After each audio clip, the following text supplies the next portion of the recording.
doesn't mean you can't win. In our area, especially water-wise landscaping is encouraged. If your yard is well maintained, neatly manicured, and has good defensible space, you could absolutely still be in the running. This program isn't just about green grass, it's about pride in your property and thoughtful care of your landscape. When reviewing nominations, we'll be looking at factors such as overall visual appeal, maintenance. So that's what I'll do. I'll just throw my microphone down there.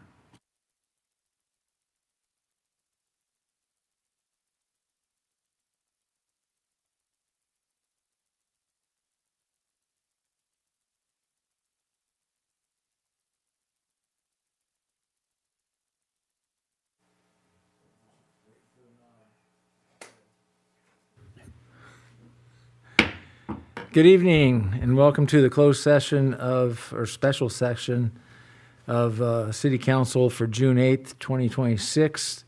Roll call, we're starting at 5:30. Roll call, please. Councilmember Infante. Here. Councilmember Claudia Rona. Here. Mayor Pro Tem Smith.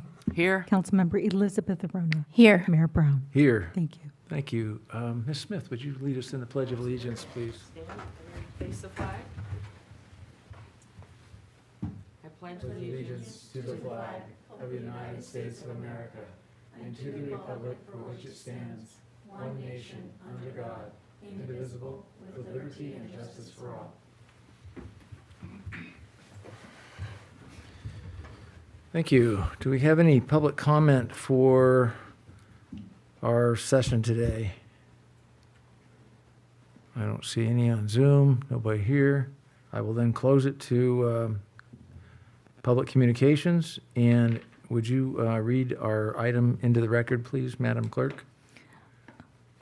Both items, A and B, are a conference with labor negotiators pursuant to Government Code 54957.6.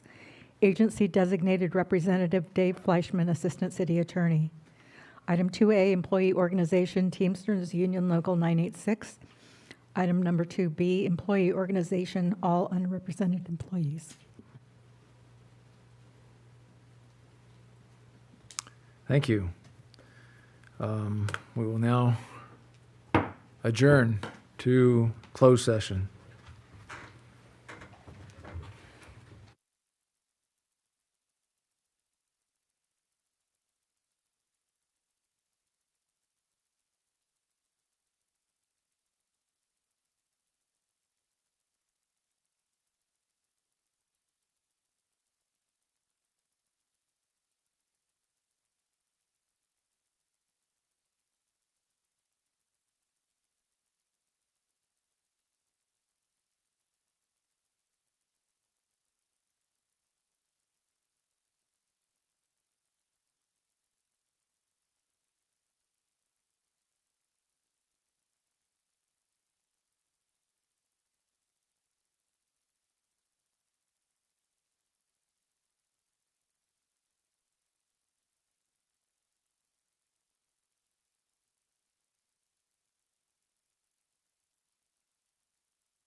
We're back from closed session, and Madam Attorney, any reportable action? Thank you, Mayor, members of council. There is no reportable action coming out of closed session. Thank you. Thank you. With that, I will close or complete our closed session at 6:30. And I'd like to take a 2-minute health break for the team up here, and we'll start in about 2 to 3 minutes. Thank you.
Good evening, everyone, and welcome to the Solvang City Council meeting for June 8th, 2026. We're beginning at 6:33, and roll call, please. Councilmember Infante. Here. Councilmember Claudia Rona. Here. Mayor Pro Tem Smith. Here. Councilmember Elizabeth Rona. Here. Mayor Brown. Here. Thank you. Thank you. And a little housekeeping, please silence your phones, and we'll get started here. Frank Smithen, would you please lead us in the Pledge of Allegiance? Place your hand over your heart. If you're a veteran, you may render a hand salute. I pledge allegiance To the flag of the United States of America and to the republic for which it stands, one nation, under God, indivisible, with liberty and justice for all. Thank you, Frank. Okay. Making it quick here tonight. We have no proclamations for this evening. We have no presentations for this evening. So we're going to go straight to public communications for non-agenda consent items. Would you read that into the record for us, Madam Clerk? At this time, you may address the council on items not on the agenda and on consent. Time limit is 3 minutes, and we will start with in-person public comments first. Thank you. Item 3. Mr. William Denskell? Densel, and after him is Denise Elamine. Good evening. Yeah, hi. Good evening, everybody. Yeah, I'm here to mention a few things about the Glenway Apartments over just down the hill here and towards the river. Yeah, these are 4 3-story buildings with a peaked roof above them, and then 1 2-story building along Juniper Street and Glenway, sort of almost creating what I would call Juniper Canyon. I mean, if you go down Juniper, you're going to have 2 very tall buildings on both sides. And then you're going into this 1 single-story, essentially neighborhood, a few little lofts and second-story partitions. 88 apartments, 138 parking spots. So you're sort of, with this construction, you're creating sort of a combination of a canyon and then an asphalt desert. Now, the irony of it is, I go for walks down there a lot. That area where this property is actually, a lot of it's below the level of the street. I mean, if you're standing on the street and you go straight out, the ground is below the level of the street. I mean, this area used to be a wetland. It's been drained, obviously, but it can still get wet. But that's a big point for me. I mean, there's animals down there. When I've gone down there, at times I've seen hunters down there. They go down and hunt the ducks. You know, they have their camouflage and everything and their guns, and they go down. They can legally shoot the ducks down there, and then they tie them to their belts and walk back to the road right there near where the apartments are going to be. But I just wanted to make a recommendation that, you know, we do need housing, and maybe some more reasonably sized buildings can go there, but it would be nice to sort of restore some of that habitat that's on where the culvert is, and try to make it a much nicer spot, not so intense. So that's just my comment that I wanted to make. Yeah, I think that's it.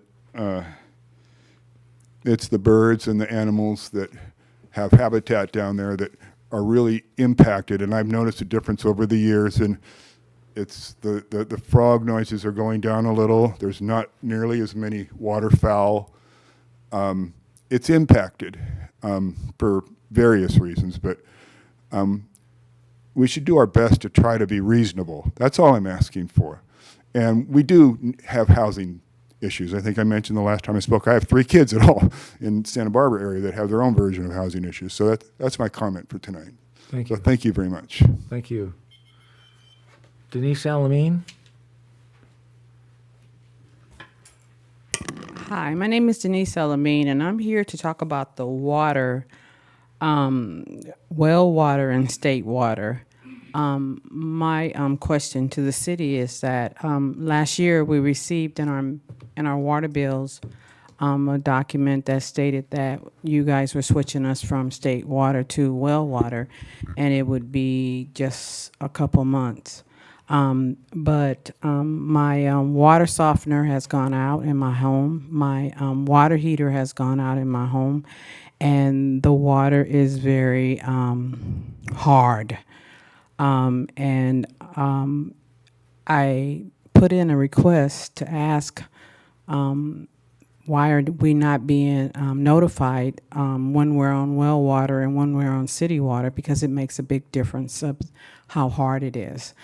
And I was told in a letter that you do the best that you can to get residents the information.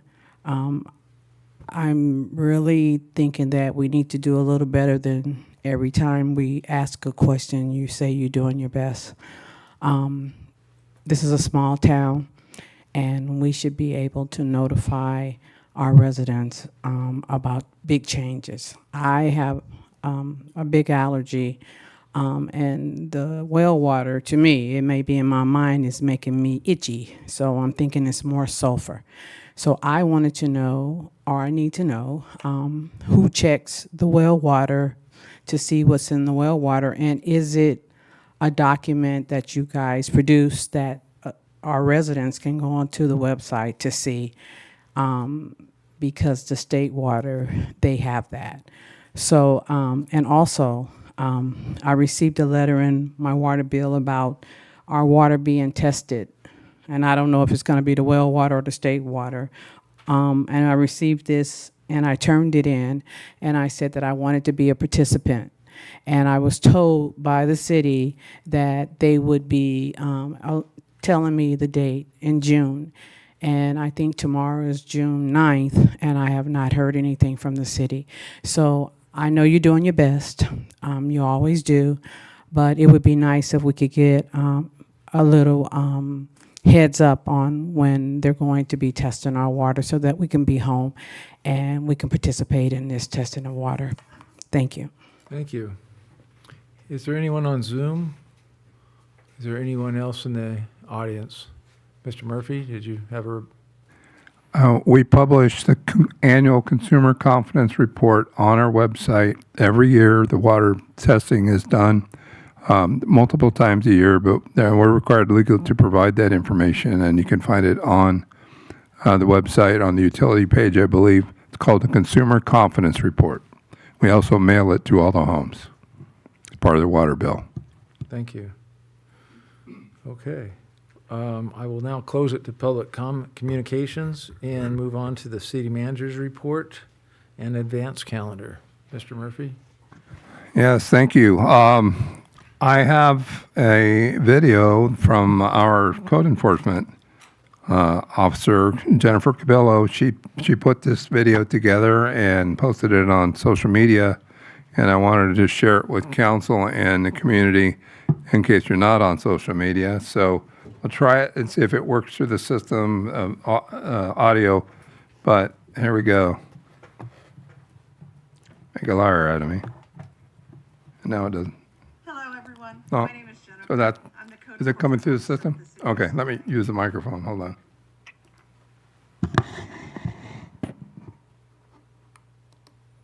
Hello, everyone. My name is Jennifer. I'm the code enforcement officer with the city of Solvang. Often my job is associated with regulations and enforcement.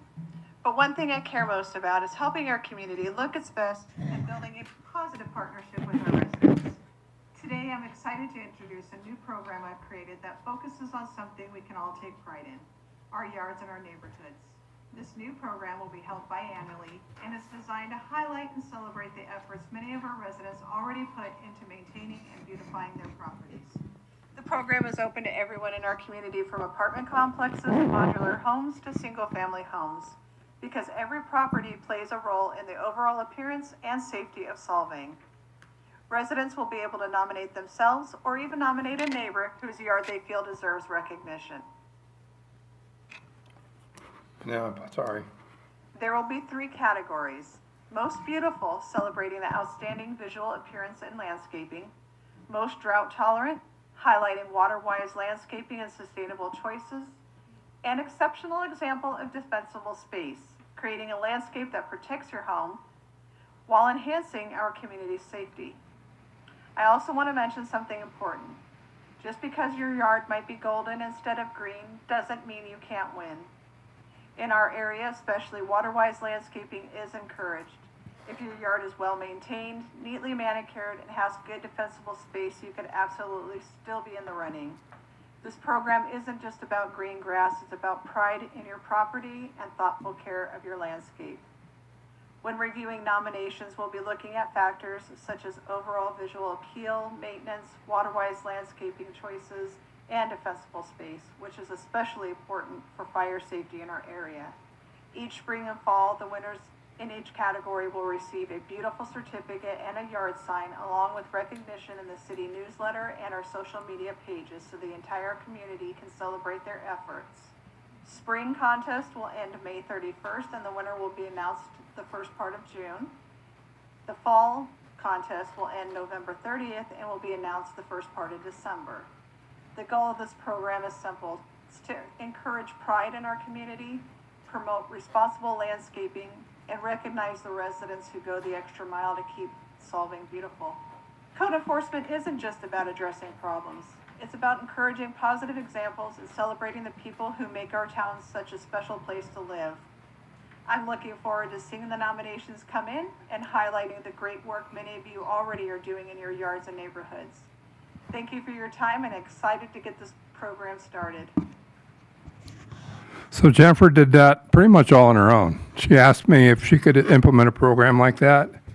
I said, absolutely, and she took it and ran with it. So thank you, Jennifer. I announced it at the last meeting. I butchered the Danish pronunciation of the words, I'm sure. But it's an opportunity for the community to get recognized for the wonderful, beautiful work they do in the yard. I don't have any advanced calendar stuff except to say that the next council meeting will be adoption of the final budget and several things that go along with that. In July, we'll only have the first meeting, and the second meeting in July and August are both off the calendar, so we will be dark those weeks. And that's all I have for now.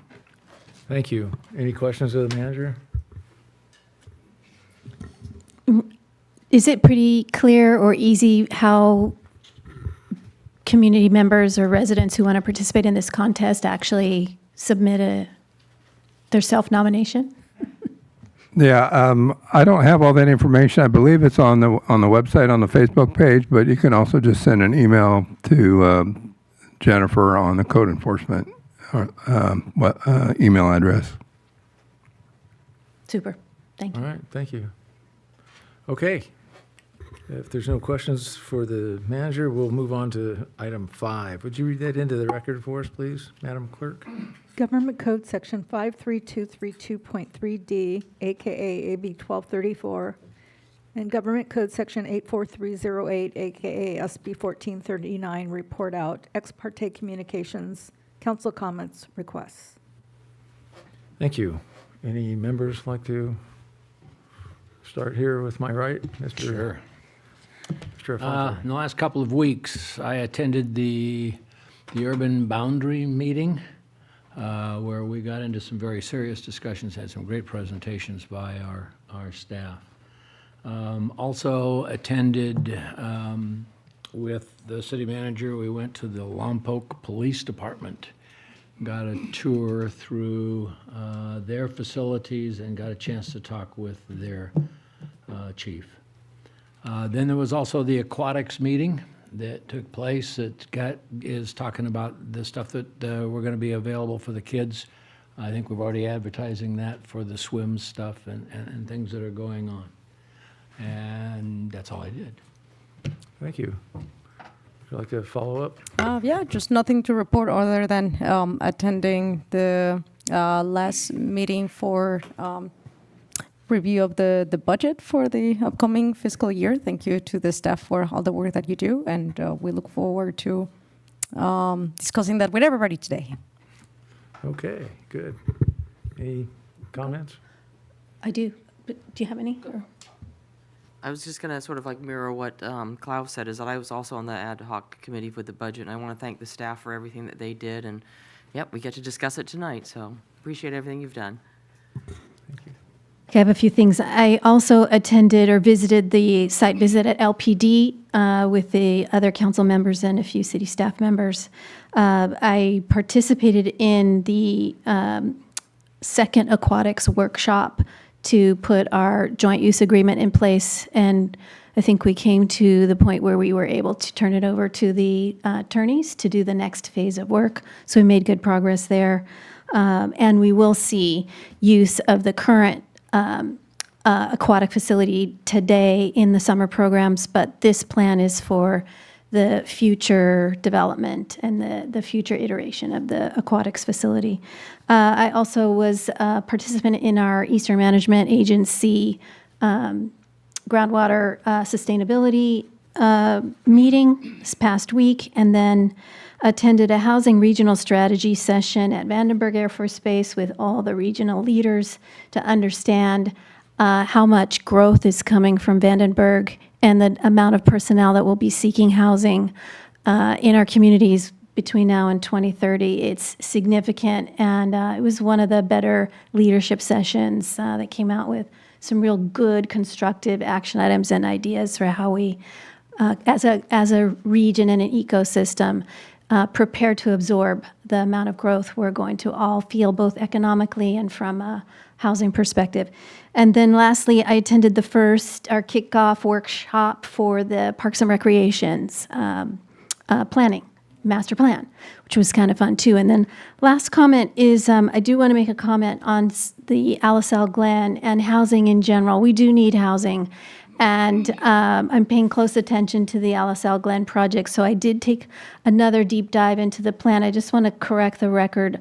What I see in the plan in writing is that it is a 88-unit development with 4 units of affordable housing and 113 parking spaces. I've heard different numbers around, but that's what it says on the plan. It is also 4 buildings of 3-story height. And it is, the first reaction is exactly what our public commentator said, is that it feels incongruous with the neighborhood because there's so much open space and such a neighborhood feel of single housing dwellings. And then to imagine 4 3-story buildings in a condensed cluster feels very unusual, different than what we're normally experiencing across all of Solvang.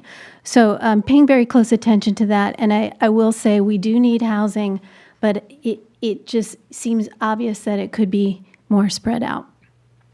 And that's my comments for now. Thank you. Well, I was an attendant at I'm on the ad hoc committee for the urban growth boundary. We met on the 28th. I wanted to thank Congressman Carbajal for organizing the meeting at Vandenberg Space Force Base, and for Colonel Horn for hosting the regional housing meeting that we had there. Again, it was well attended, and there were some good action items to come out of that. I had the pleasure of being at the Communify Award dinner, and our local People Helping People was recognized at that award dinner, as well as a couple others, but they were the local ones. And then I was at a grand opening for Meadow Flowers, which is in the new Founders Square facility. And I want to give a shout out to Jennifer for her initiative and putting forth the, what do we call it, Golden Garden Awards. And thank you to her and taking that initiative and running with it. Much appreciated. And that's all I have for that. We could move on to consent calendar if there's nothing else on the dais. Any other members wish to? We're on our way. Read the next one, please, into the record. Consent is for routine administrative city matters and is approved with one motion. These items are discussed only on request of council members. Members of the public were afforded an opportunity to speak during the public communications portion of this agenda. Thank you. Any concerns or modifications to the consent agenda? Any motions? I'll make a motion to approve the consent agenda as presented. I'll second. Thank you. It's been moved and seconded for approval of the consent agenda and items. A roll call, please. Councilmember Infante. Yes. Councilmember Claudia Rona. Yes. Mayor Pro Tem Smith. Yes. Councilmember Elizabeth Arona. Yes. Mayor Brown. Yes. Motion passes 5-0. Thank you. Mr. Murphy. I just want to take a moment. You passed it on consent, the final item, adopting of general municipal election resolutions. This is obviously setting that process in motion. If you've looked at our latest newsletter, Anne Marie here did a very outstanding job about identifying the processes. If you're interested in running for any of the 3 seats that are available on the dais going forward. So, and thanks, Anne Marie. I just want to again point out that the information is out there if you have any interest. Thank you. Yes, excellent job for that. Would you read number 7A, please? Public hearing to consider adoption of Resolution 26-1317, confirming and levying assessments for the Solvang Mesa Landscape and Lighting Maintenance District Number 2004-1 for fiscal year 2026-27. Thank you. Staff report, please. Good evening, Council. This evening, we're bringing back the LLMD final engineering report, and this was presented to Council last month, and this is the final version for it. The LLMD was created in 2004 for the Skip Mesa subdivision, and since then, it has been the mechanism for paying for routine maintenance responsibilities for the lighting and landscaping of the area. There, in the staff report, we talk a little bit about some of the things that we would like to do with some of the reserves, which would include repairing of the sidewalks in the LLMD maintained areas. In addition to that, we did cite the municipal code related to frontage property responsibilities throughout the city, and for residents who have some sidewalk damage or other concrete damage related to LLMD, trees that are maintained by the LLMD, we encourage them to get with us, and we can help them with the possible removal of the roots or the trees for any improvements that they want to make for those sidewalk repairs. We intend to do a project this year to do the sidewalk damage repairs, and with that we could incorporate some of their items and for a hopefully some economies of scale discounts with the contractor that the city would be doing for the LLMD. So there was a question about the maximum allowable assessment rate. We had quoted that it was $3,772, and there was a question how that could be if we were only raising it $42 to $1,472.54. And that maximum rate was based off of the original assessment value and then 5% annual increase compounding over the last 22 years. So sometimes it's not raised 5%, and sometimes and there were occasions when it wasn't raised at all. We also had a question about the 3% increase that was assessed, and I did want to let people know that that was based off of the Consumer Price Index for the state of California, and that's pretty standard to have a CPI increase for contracts.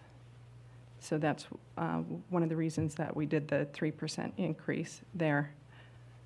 So that with this, that there is the resolution for your approval, should you wish to approve it, and the assessment will be an additional what is it? An additional $41.88 per year on the existing assessment fee.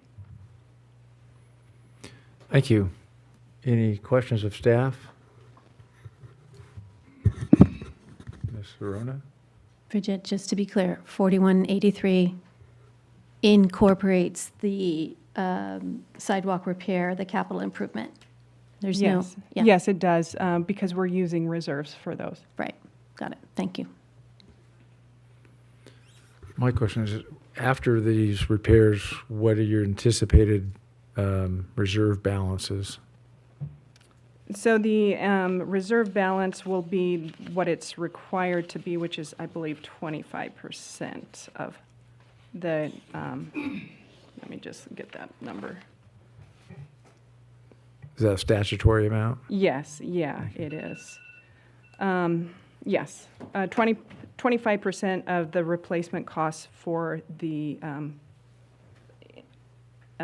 capital improvement infrastructure Thank you. of the district. And there was also a question about that assessment and how we came up with that number. And that number is assessed periodically, but as Randy mentioned in the last time we brought this to council, over the next year, we do plan to reassess that to make sure that our $987,000 and some change is accurate. And so we'll be reassessing that in the coming year to make sure that we have adequate reserves. Thank you. Do you have a question? Yeah, quick question. What happens if we delete the reserves, if we use them all up? Are we having a contract problem here, or what? This code? Well, are you referring to if we used up the 25%? Yeah. That would be, I mean, what would happen? I'm not sure. We'd obviously have to try and correct it by adjusting the annual amount to the property owners. Right. Yeah, we would have to catch up essentially to be able to reestablish that 25% the next year. So if we were to use everything up. Okay.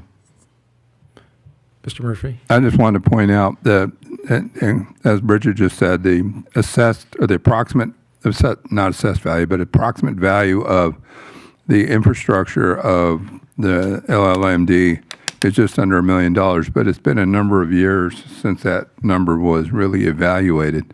So one of the things we intend to do over this next year before the next assessment is due is to review that number and ensure that it is actually what the value is. The purpose of the reserve is if there's a major event, a storm, a fire, or something like that, that causes damage to that the LLMD is by law required to replace that, pay for that. Obviously, there's insurance and things like that, but at the end of the day, you need the cash in order to be able to make those repairs.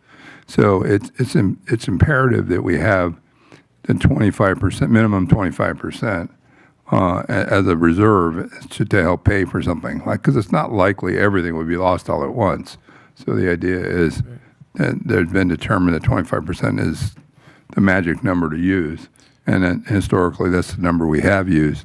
The reason it's higher now is because there was some discussion prior about adding some lighting along Skip Mesa and lighting the sign at the highway, but that was determined by a survey done of the residents that was not a requested improvement. So that money sat in the reserves, and we're using it up this year to do the sidewalk repairs. And that's another point I wanted to make was to the extent these funds are not expended, it stays in the fund. By law, it is not city money. It is the LLMB money. So it does not commingle except for the amount that the city administration costs are added or paid for every year.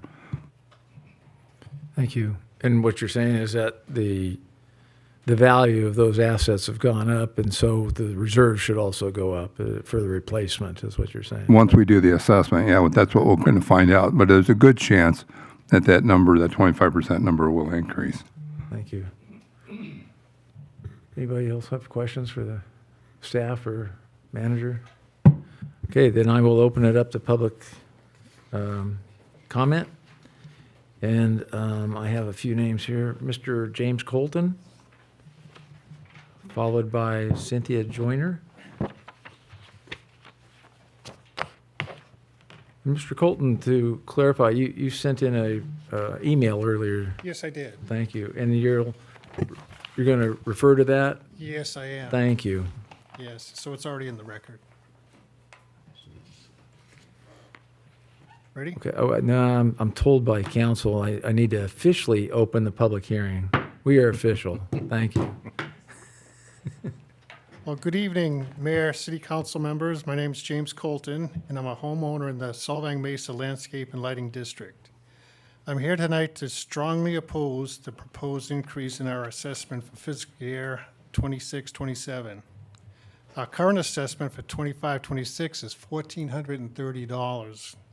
The proposed increase is $1,472 plus change, may appear modest, but the justification for it is not supported by the information in the staff report or the engineer's report.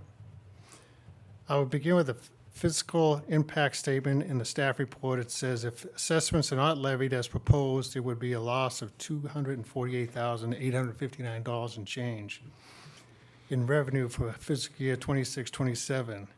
This statement is misleading. There is no loss of revenue. That number is simply the total amount of the city would collect if the assessment is levied at the proposed rate.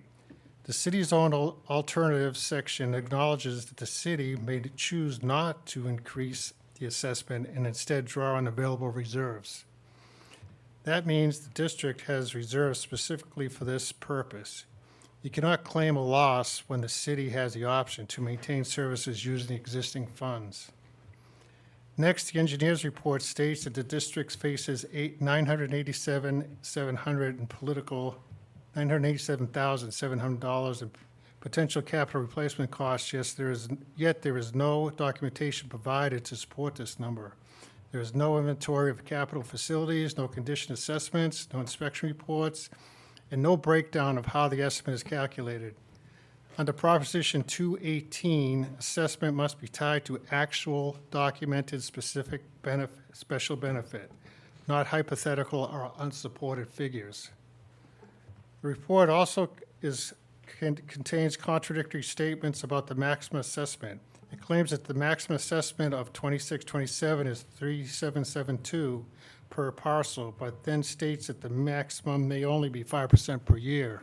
The report provides no calculation showing 3772 was reached, how it was reached.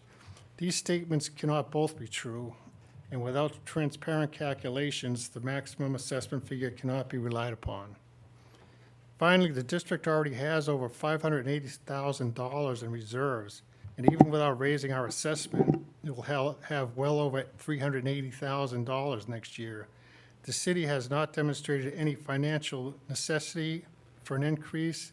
There is no emergency, no documented capital need, and no evidence that the current funding is insufficient.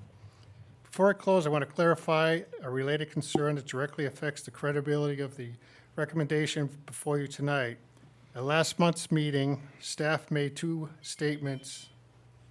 I'll let you finish, please. I'll go back to my, want me to go to the end? Please.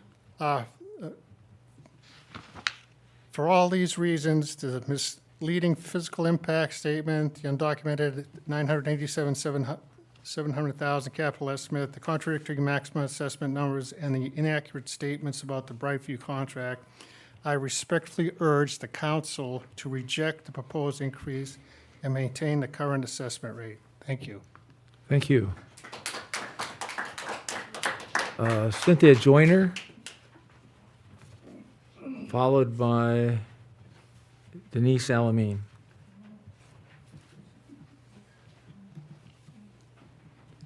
Good evening, Mayor, council members. Good job, Jim. I didn't do such a deep dive as he did. Just from walking around the housing tract, I live at 629 Valley Oak in Skip Mesa. And after the last meeting, left going, why are we increasing anything at all when the work hasn't been done?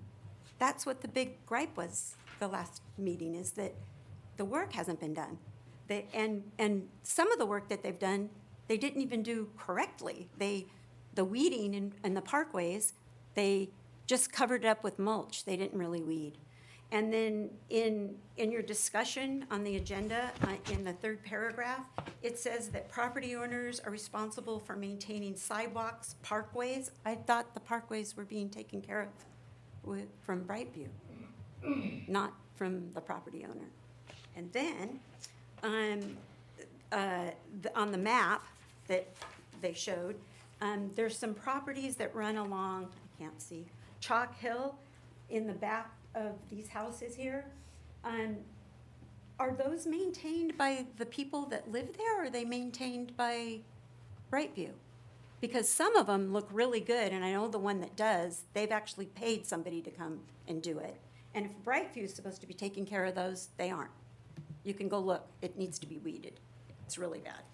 And then the roots from the trees, so if the roots from the trees that are pulling up the sidewalks are gonna be our responsibility, I think we need to be included in what kind of trees are gonna be planted there and how they're gonna be planted. Talking to Johnny, when they were planted to begin with, a pipe could have been set into the trees so that the water went down, so that the roots went down, and that was not done. So that's probably why there's problems with the sidewalks the way they are. And then the checklist that's supposed to happen. Like, if we could see the checklist and see that things are getting done, that might help so we're not here all the time complaining. And it was so appropriate that you had the lady come on about beautifying the neighborhood when we're sitting here complaining about our neighborhood that we're having a problem with Brightview about. I mean, come on, not okay. So I hope you guys really look at this and consider that there's a lot of people that are upset that live up there, and just be more transparent about what's going on and acknowledge that what you're being told is not what's happening. Thank you. Miss Alameen? Hi, I'm Denise Elamine, and thank you for my neighbors for coming. I've been told that I'm the only one who complains all the time. So now I guess I won't be called that anymore. I'm here because I keep hearing Randy state that we have to follow the law, the law, the law. I need to know what law he's following. I have gone to the internet and, well, let me just give you this history.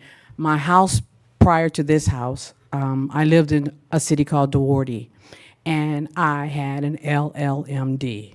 So when I bought the house here, I thought I knew everything about LLMDs because I had that house 20 years. But when I get here, I'm being told that you don't follow the same the Prop 218 that my Duarte house followed, and but I keep hearing we have to follow a law. So if you have to follow a law, does the law have a name? Does the law have a number? You just can't say the law. It should be Prop 218. Randy told me that he doesn't have to follow 218 because that's just for the city. I don't know what we are if we're not the city, but it does break it down into special districts also. So Prop 218 says that our fees cannot be raised without the residents' approval. And it appears that, and I don't know who it is, but it just appears that you guys randomly decide what the residents in Skip Mesa will have to pay, what's going to be done. Like the sidewalks are more important than doing the fire abatement coming up the hill. I'd rather see all of that grass and all of that dirt done so that a fire doesn't come up there. I could care less about a sidewalk. If a fire comes up because they have not gotten all the weeds and the dirt from coming up that hill, but nobody's talking about the fire abatement. They're talking about trees bringing up sidewalks, and we're the only ones that they're talking about. What if a tree brings up something in another neighborhood and they don't have LLMDs? Then what do you do there?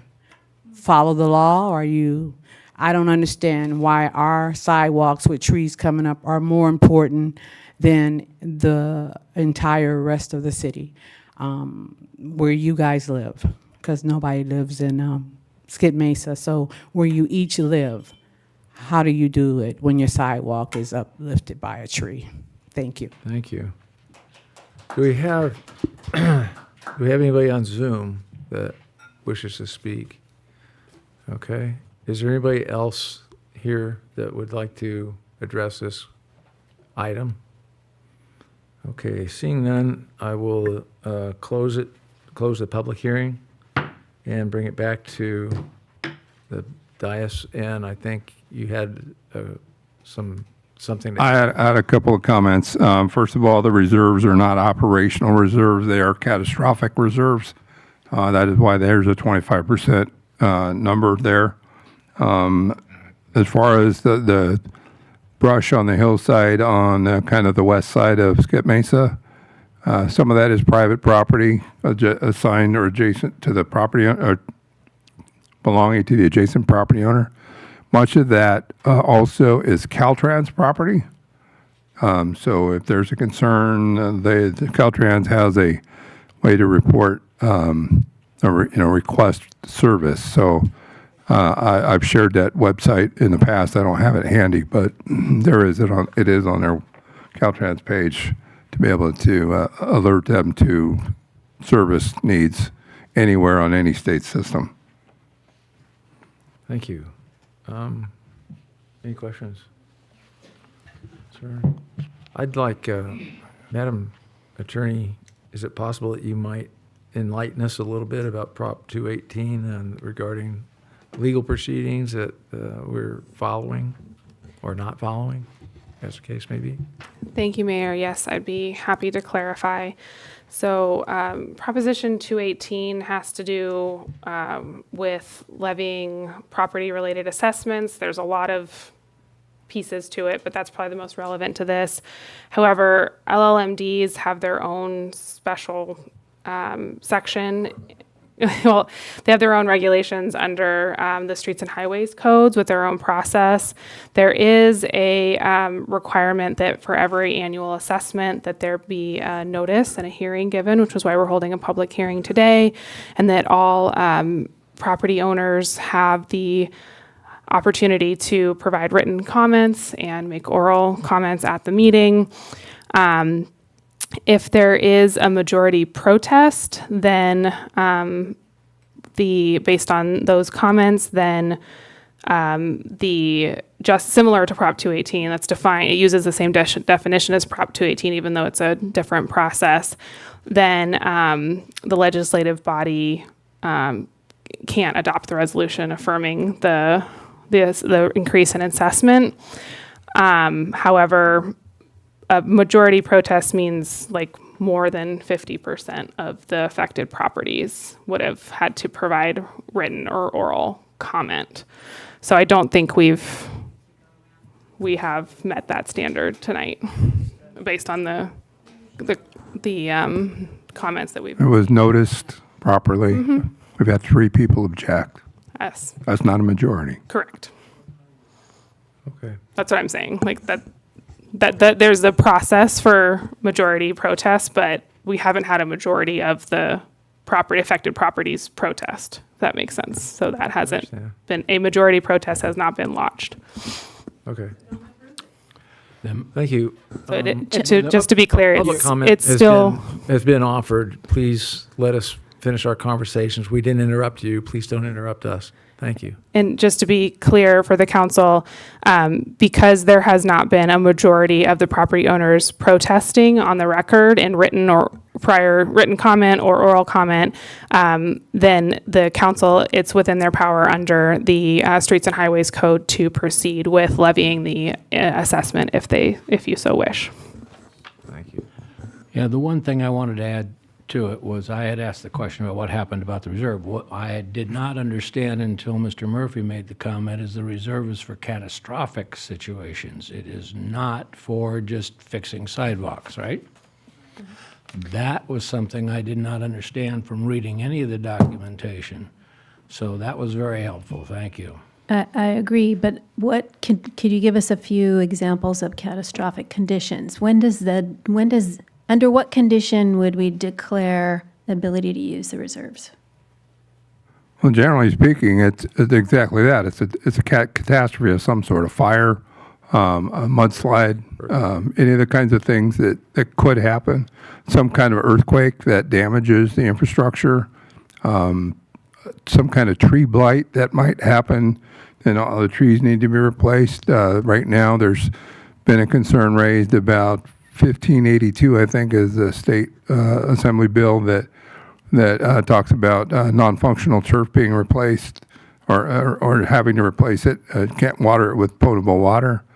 As of right now, it does not appear it is applicable, but I think that may have been an oversight on behalf of the legislature. And that LOMDs were not included in HOAs or public properties were, et cetera. So there's still been some discussion going on with legal whether or not it applies there. If that happens, we had a proposal of about $1 million to replace or remove all the turf and replace it with drought-tolerant landscaping. So those are the kinds of things that the reserve can be used for. Cool. Question on follow-up is if a tree fell over and lifted the sidewalk along its way, is that considered reserve eligible? We do budget for some maintenance issues. So a single tree, probably not, but several, yes. Question? Okay. Anything there? I'll make a comment. I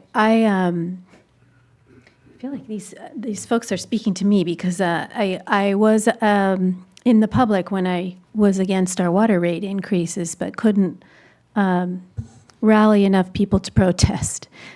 So most of the people who come out and speak probably, are paying close attention and are representing many, a large sentiment of, what a cost increase means.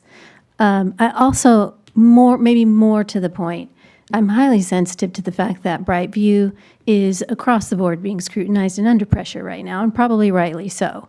So it feels incongruous that we're about to raise the levy when there's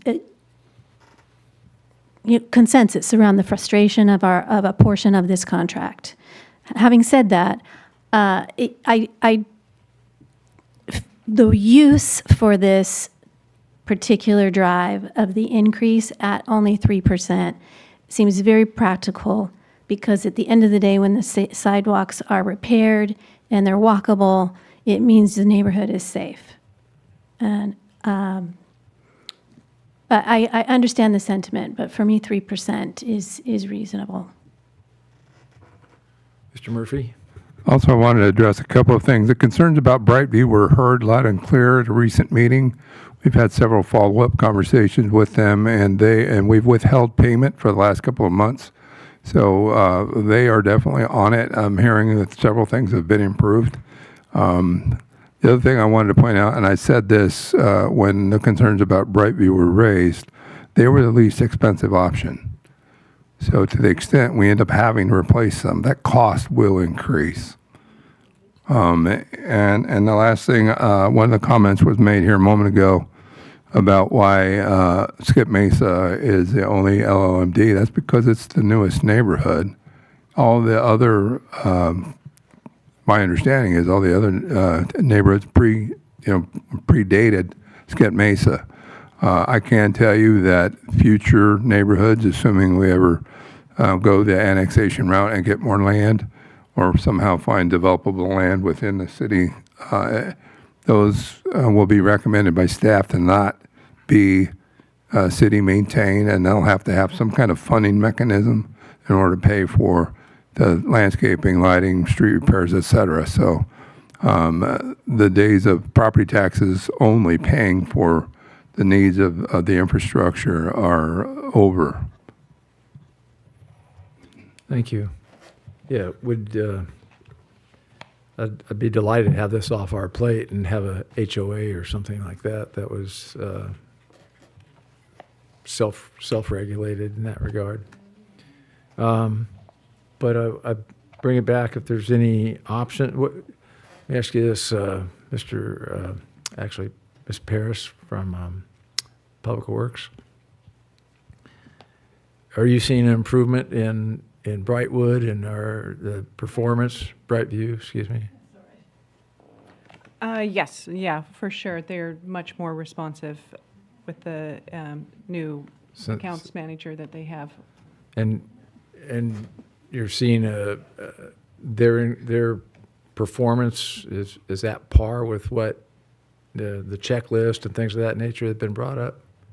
Yes, and the list that we had provided to them a couple months ago related to outstanding maintenance issues, they've almost completed all items on that list, and so they're very close to completing everything on there. And we have reiterated to them the elements of the contract related to how many staff members are required, days of week that they're working, et cetera. So what they're doing now, they have been out there on Saturdays at times. They're out there on other days besides Mondays and Wednesdays. And so they are putting their best foot forward right now to get us to a manageable baseline, and then moving forward to, maintain the requirements of the contract as stated, so. Okay. Is that because we mentioned we might go out for bids when the follow-on?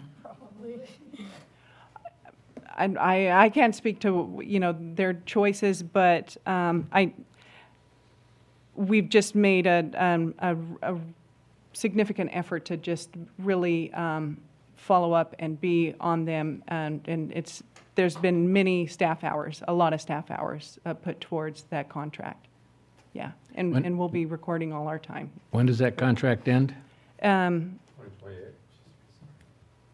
It's another 2 years. 2 years? 2028. Okay. I believe it was extended when we adopted it. I don't remember, I want to say 2028, but it might be next year, but I'm not positive.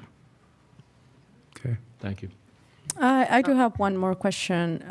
Does the assessment cover staff time to oversee? We collect $16,000 was budgeted, and it previously been 12, but it was not adequate, so we've increased it by $4,000. So that's an annual amount that gets deducted. That is included in the assessment. Bridget, just how much time are staff spending on this? And I mean, now I know you're focusing on it a lot and trying to, get them on board and making sure they're doing everything. But once they're like back on track with everything, how much staff time is being dedicated to making sure they're doing their job? So as part of the contract, there's well, let me just reference that. The oversight includes the biweekly meetings and monitoring, and then as well as any of the accounting and invoice paying, that type of stuff. Oversight of the contract, and then just general, checking on them, and when they're out there on Mondays and Wednesdays and things like that. I recently, over the last few months, I have been keeping track, having everybody keep track of their time, but I wasn't able to get those numbers by this meeting. But we will be keeping track of all our time so we can better establish how much time it's actually taking. Okay, and I guess I should have... Address concerns and things like that. My apologies. I guess I should have narrowed my question to actual going out to the property and looking at it, like visually looking at what's going on. I mean, I understand you have to do accounting and meetings and all of that, but somebody from the city going out to the property and driving around and getting out of their truck and walking the sidewalks, just sort of like doing a visual inspection. And if you don't have that, then maybe, I'd like to know what they're actually doing, like what the staff is actually doing physically on the property. Yeah, and I don't have the exact hours for that. Okay. The, Thank you. thank you. The amounts that are collected, it all belongs and stays with the LMD. So it this doesn't get commingled. It doesn't go to anything else in the city. And what isn't applied will go stay in reserves. So it's still there, available to them, It's just, is it prudent to go up the $41 per parcel to maintain either stability or fiscal responsibility? And short of hearing anything else, I would say that would be prudent to move forward in that regard. Yes, Mr. Murphy? I just want to point out, I know it's come up in the past. The LOMD was created by the owner. That was a condition of approval by the city when it was approved as a subdivision. Another option is an HOA, and some of the neighborhoods have gone that route. I was always under the impression that converting from an LOMD to an HOA was not possible, but I have found, without a 100% vote, but I have found out that it only requires 2/3 of the property owners. Doing my quick math on my newfangled cell phone, I determined of the 169 lots in Skip Mesa, 114 would have to authorize that so they can become self-governing as an HOA and take the city out of the equation. And keep the reserves that they have. And I believe they would be eligible for all those funds, yes. Food for thought. Unless there's any other questions, I'm prepared for accepting a motion. Yeah.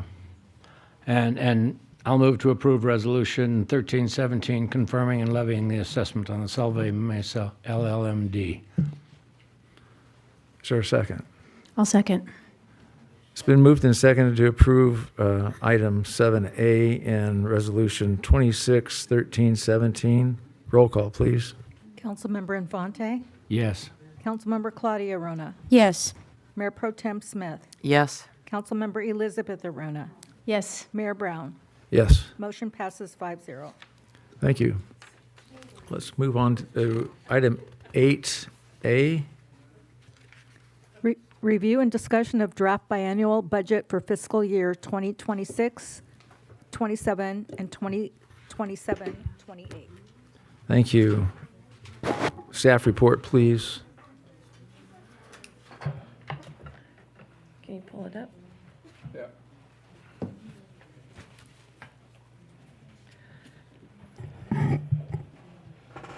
All right. Good evening, Mr. Mayor, members of the council, and members of the public. Tonight, we'll look at the draft biennial budget for fiscal years. Pardon me 1 second. Would you close that door, please? That noise. Again. Thank you very much. Please proceed.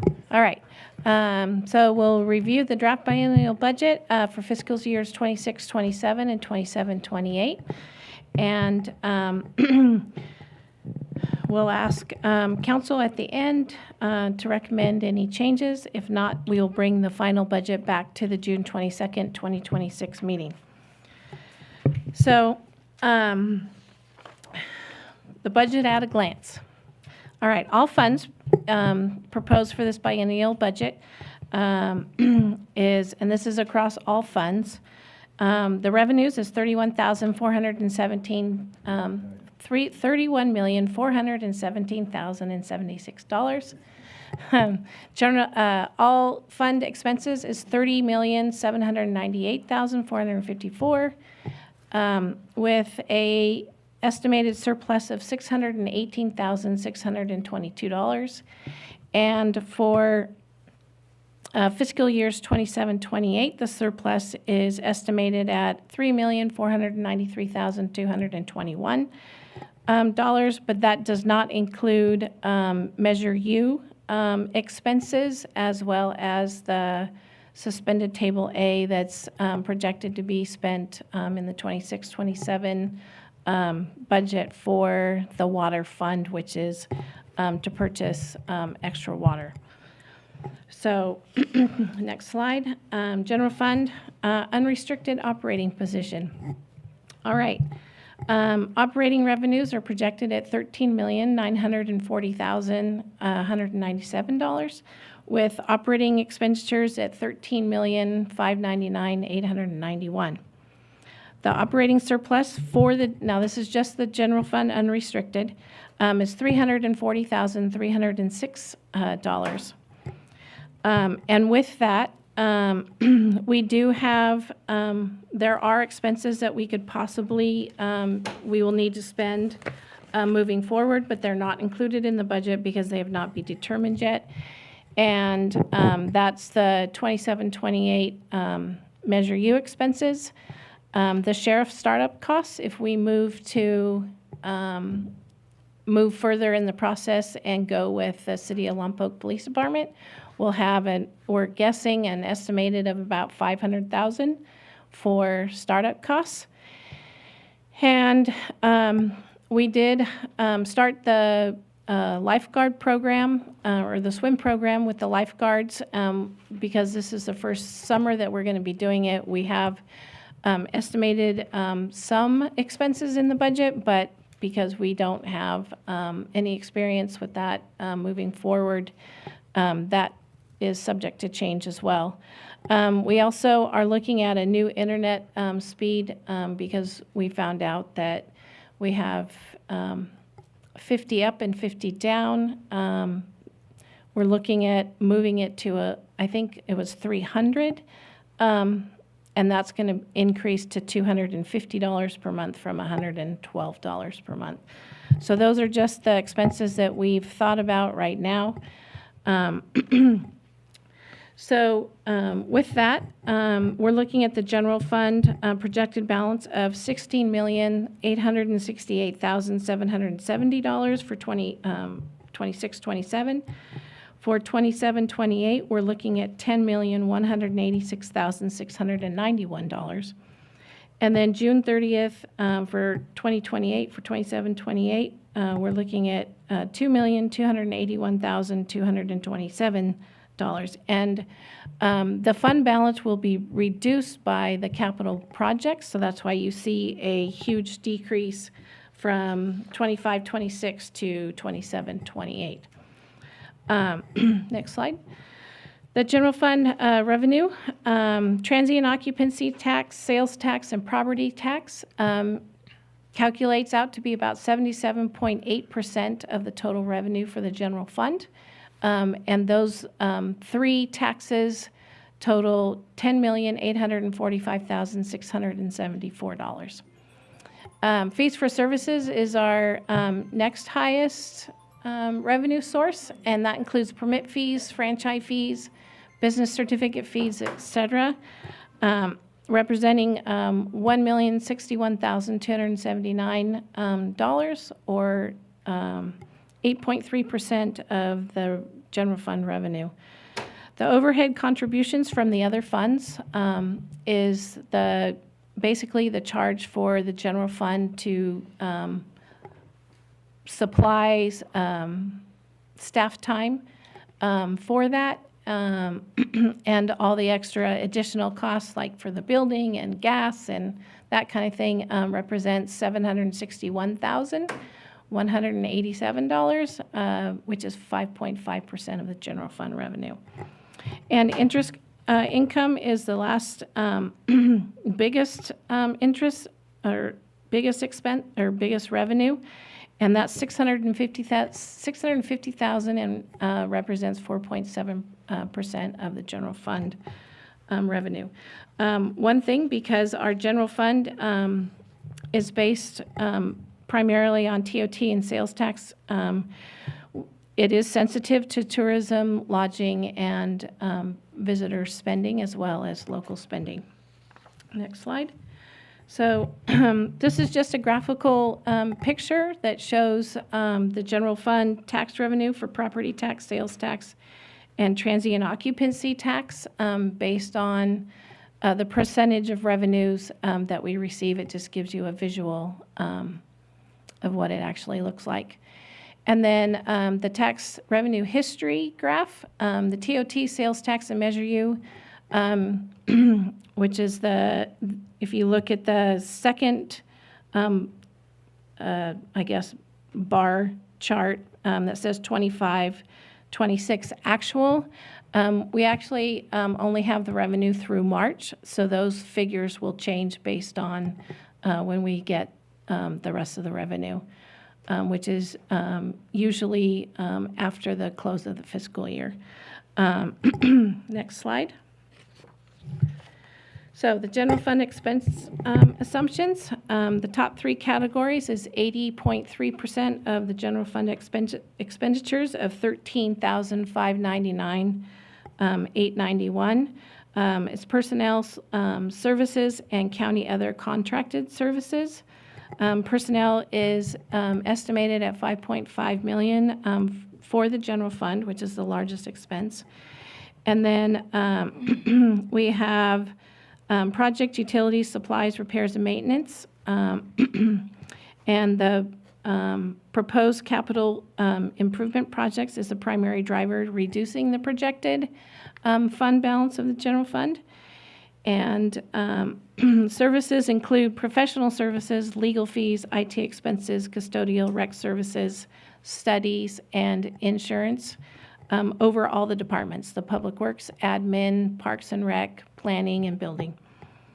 The county other contracted is law enforcement, animal control, our audit, and LAFCO as well.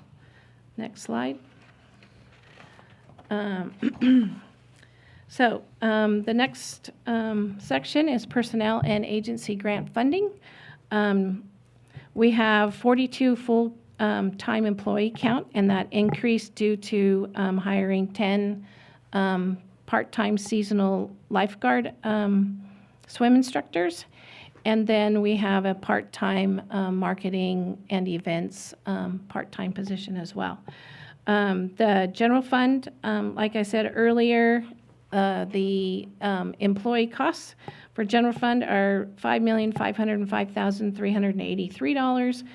Water is $1,088,142, and wastewater is $1,331,825 for 26-27.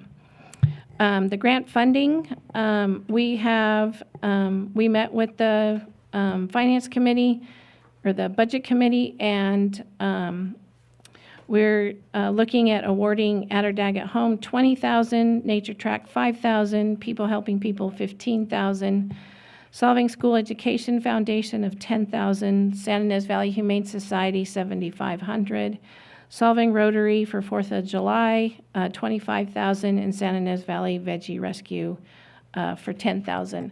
And all the grant funding applicants, their contract, they will be required to supply us with proof of payment and receipts, and do a year-end project report, and then the services have to be provided for Solvang residents. We do have negotiations, labor negotiations, that's ongoing. So based on what happens there, might depend on what we do with the budget. Next slide. We have Measure U. The revenue is projected for 26-27 is $2,450,000. Projected expenses are $3,785,000, and we are spending more than we are getting in the 26-27, but because we have a fund balance in Measure U, that's how we're able to spend more than we are getting for the current budget year. The fund balance at the end of 26-27 is actually estimated at $213,609. So we did not budget for 27-28 expenses, and we are going to receive, we're estimating that we're going to receive $2,250,000. And as we go through, I'll show you a forecast that actually shows the general fund with Measure U and without Measure U. So it is, it will be eye-opening to see that graph. And for 26-27, so the Measure U money is general fund money, but based on how it was presented to the voters, we keep it in a separate fund so we can have a better accounting of it. We are looking at spending $1.8 million to supplement the law enforcement contract.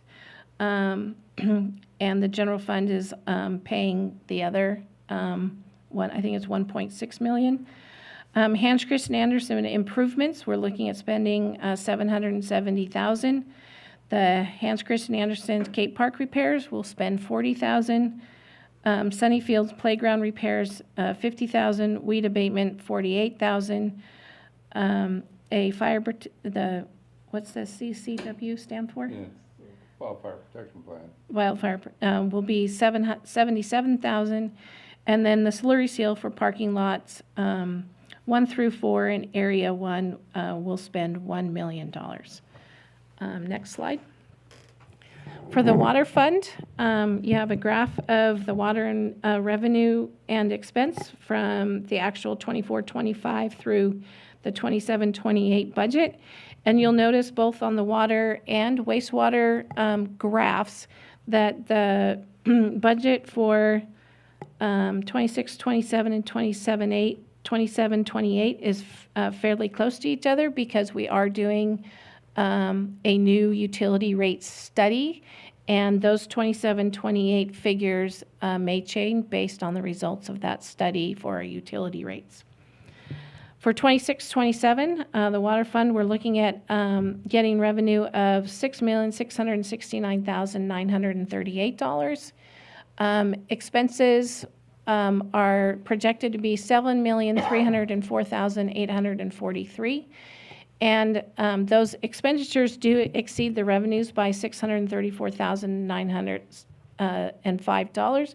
But that's because, as I mentioned earlier, we have that suspended Table A cost in there to purchase that water for $829,000, and it's not included in 27-28.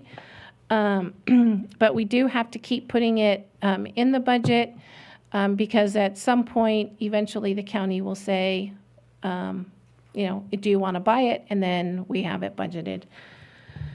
So with that, we'll go to the next slide for the wastewater fund.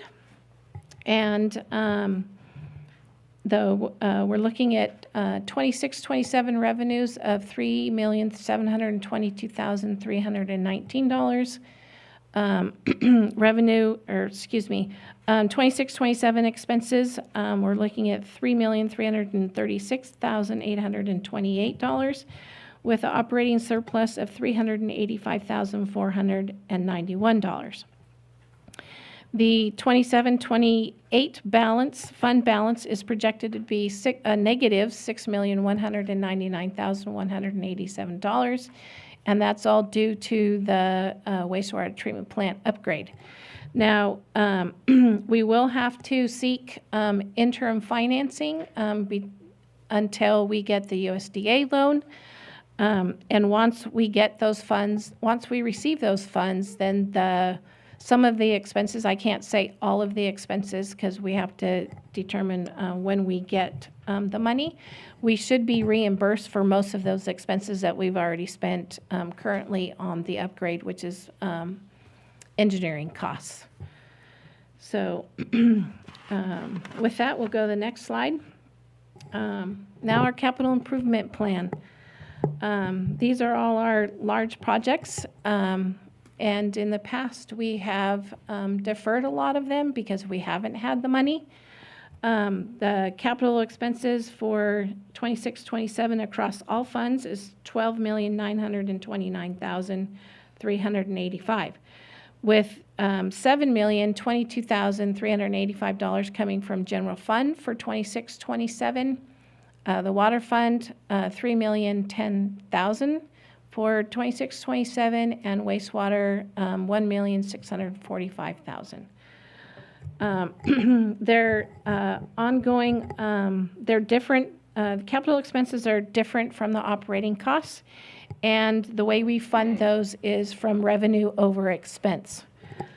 We will be doing a capital improvement plan and Nexus impact fee study report. The I just sent out the RFP, and it's due by the 15th of June.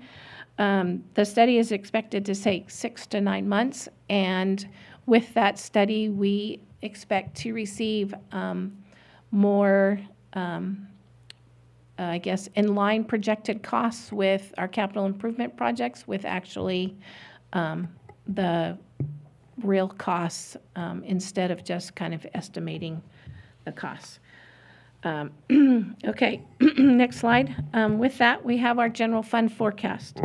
So the chart on the, I guess your, everybody's left, is the general fund unrestricted forecast with no Measure U funds. Now, back in the day when Measure U was put forth to the public for a vote, they had the foresight that we were going to need that money to supplement the law enforcement contract. And you'll see the orange line is the expenditure line and the blue line is the revenue line. And if you can see, the expenses are going higher than the actual revenue that we see. So that gap towards 2035 and 2036, it gets wider and wider as it goes each year out. Now, the next chart, the general fund unrestricted forecast with Measure U, if you look at the expense line and the revenue line, the expense line is actually, and this means that the Measure U money is being supplementing the general fund without doing extra projects or extra expenses out of the Measure U money. And you'll see that the revenue is actually above the expenses. And as you go farther out, come 2034 and 2035, the expenses exceed the revenue. So in the moving forward, one of the things that we'll have to do is, number one, we do need to be strategic and think of optional revenue generators that will help supplement the general fund as well. So we estimated a 2% revenue growth and 4% expense growth. And this general fund forecast does not include our emergency reserve fund, which is 50% of our general fund expenses. And we legally have to have that and save that for the emergency. So just so you know that it doesn't include that emergency fund.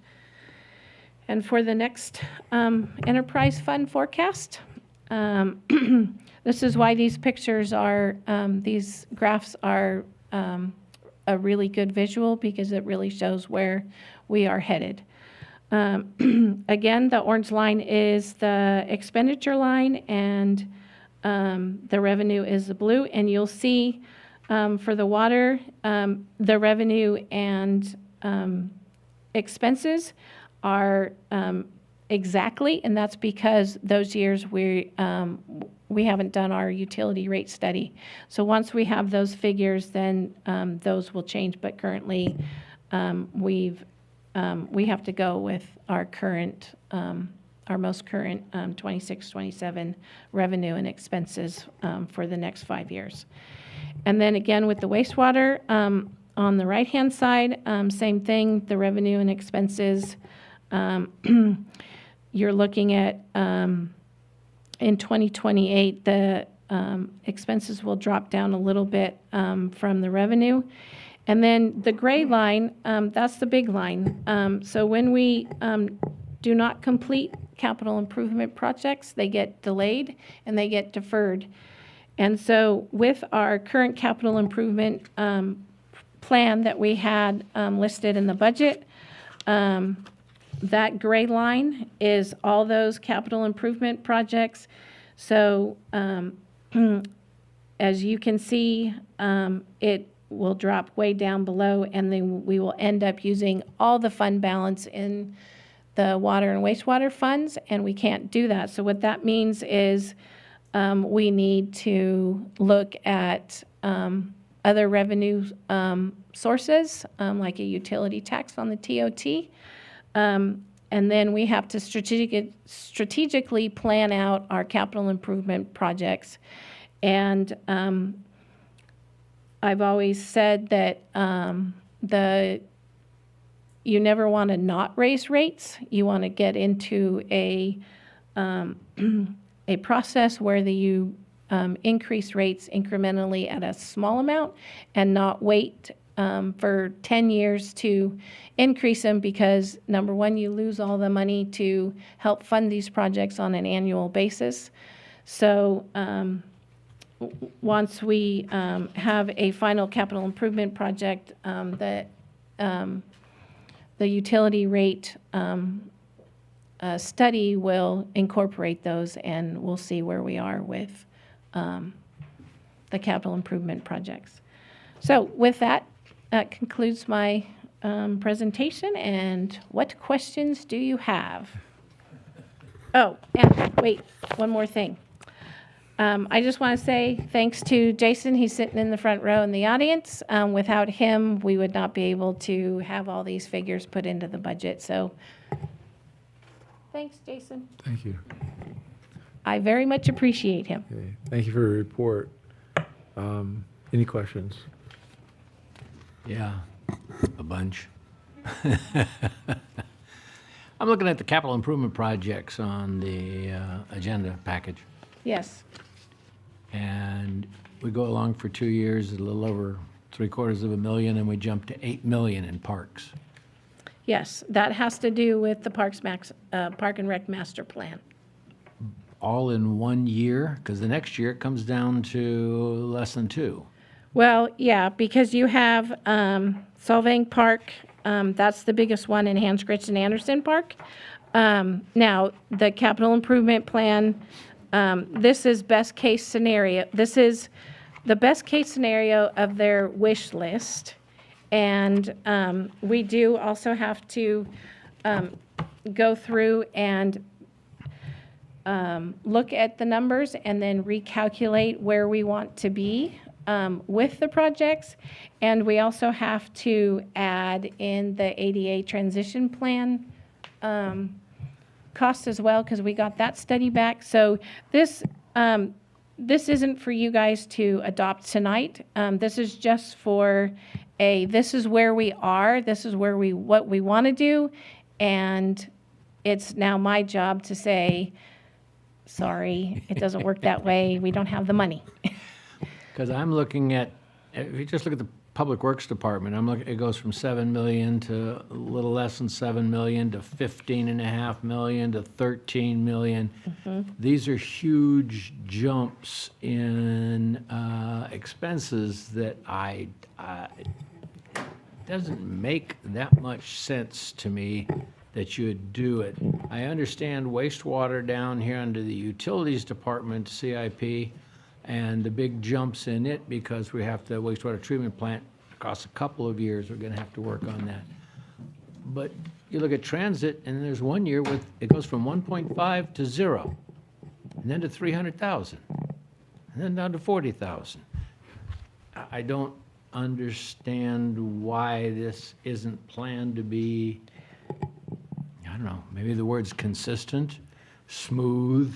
Well, it's all based on how the department heads wanted to schedule their improvements.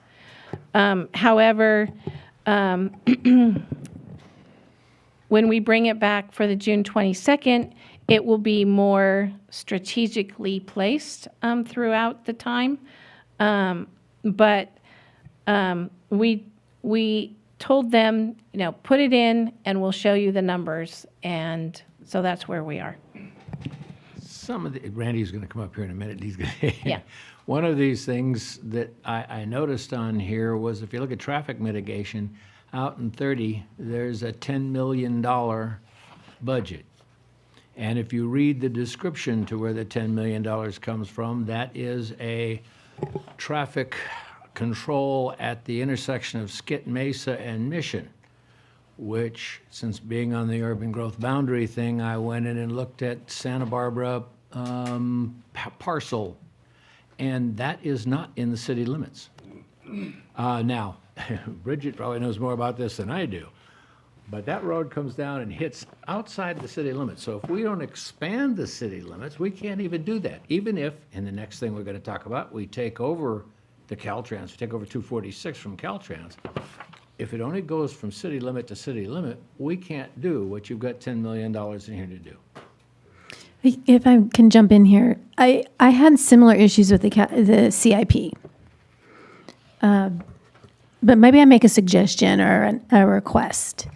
There is a blend of nice to haves and wish lists and some things that have conditions around them that are also blended with capital improvement projects that we must have, like wastewater treatment plant and some slurry seal and some other things that could we categorize what we're looking at in the next iteration so we know what has to happen? Because these are big numbers. Actually, the thing I did like was this is the most comprehensive CIP we've seen in the 4 years I've been looking at them. And it gives us a huge landscape, and it's clear some major expenditures are coming, but if we could distinguish what we have to do, like wastewater treatment plant and some road repairs, things like that, from things that still need to be reviewed and approved, things that need to be assessed and validated, and maybe some things that, need to be voted in, or nice to haves. Because I think that will help us understand what are the more, especially in the short term, like in year one, 26, 27, that should be hardwired. We should know. But as we go further out, then tell us what really needs to be. But if you look at the budget, I mean, the 28-29 budget is almost twice what the 27-28 is. Okay. Wendy just told us how they went through the exercise, and they probably got everything packed in there that they want. But we need it a little more scintillated. And we did go through, so 26, 27, you won't be seeing very many changes because we did go through and look at those and determine, okay, like this is what we really need. And like one of the things is we have a Prop 68 grant for the park. So we have, those are matching funds, so we have to do something with the Hans Christian Andersen Park to keep those, to keep that grant, that Prop 68 grant. Is that by a defined time period? Yes. Yeah. That would explain why I see this big jump. Well, potentially the big jump in the next years, that's a wish list. Some of the things like for the skate park, that's a risk. That's a risk. I think that's what thing. Ms. So Roman's talking about. We need to know what's a wish list and what's mandatory. Yeah. And then as well, the wastewater treatment plant. So the water and wastewater, they're capital improvement projects. Those don't affect the general fund at all. Those stay within their own fund. Right. Where like the parking lot, that's general fund, and some of the other funds that will help pay for those. So. I think visitor center was in here too, as I recall. Yes. That might be an example of something that just has to be done. I think we gave it a 2-year window. Yeah. I'm not sure I understand why. It doesn't matter. That's another example of putting it, give us a classification just so we can stack rank this. I know the number's going to be big, but it also makes it actually achievable when we see it that way. And we actually have a staff meeting to go over the capital improvement projects tomorrow. One other thing I would also observed in the CIP is there seems to be decent dependency on grants and HISP and things like that. I'm just going to throw out the question because we haven't heard lately how our grant consulting entity is doing for us, but I left with, kind of some uncertainty there. Should we consider an FTE, our own grant writing, resident staff person to do some of that work who comes in skilled, but that is their remit. They do this for us and exclusively. The grant writers cost us $4,600 a month. We can't hire somebody for that. But we're not getting anything either, Randy. Well, it's going to cost us more. To me, it's, we're flushing it. So if we got somebody who really understood our organization and how to write our grants and, insider perspective, maybe we have a different outcome. We can certainly look at that, but most of the reason we're not getting the grants is because we don't check all the boxes. We're not a disadvantaged community. Federal grants have taken the DEI stuff out of the equation, but the state has not. And so we're butting up against that in many cases. The grant writers that we currently employ, there's multiple people working on it. Some they have expertise in various areas, and they also do the follow-up. We just found out last week we were declined a second time for the Mission Drive grant we're trying to get to do a plan to that's $250,000 or whatever it was, I believe.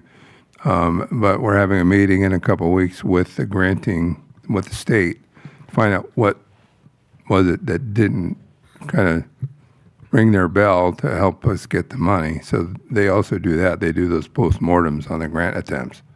So I'm not saying that a grant writer is on staff would be a bad idea. I'm just saying that we get more than the value of what we would have on the staff as a staff person.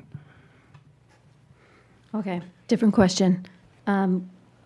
Real tactical, but I thought in the CIP is the meter replacement project for water, but I thought we had already done that or was already in the plan. The meter replacement project was in the budget. I don't believe it's done yet, and that's something that we're currently bidding out. Okay, so it's or getting ready to bid. Okay.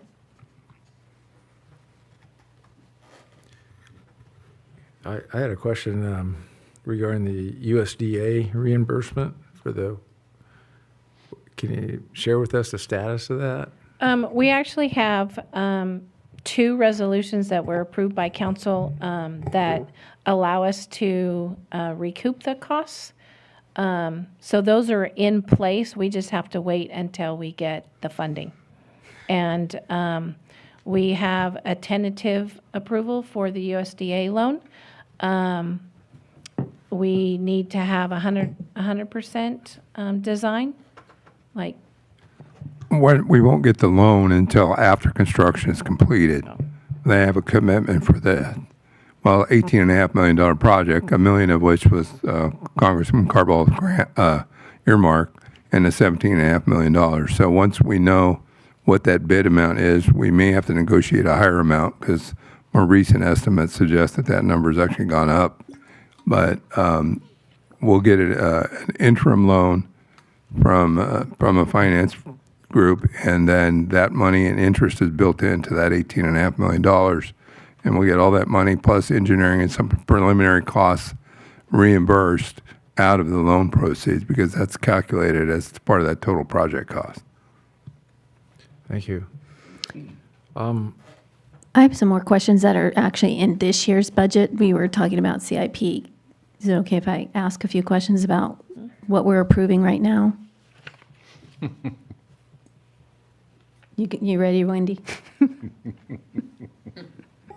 No, they're not bad. It's on Q4.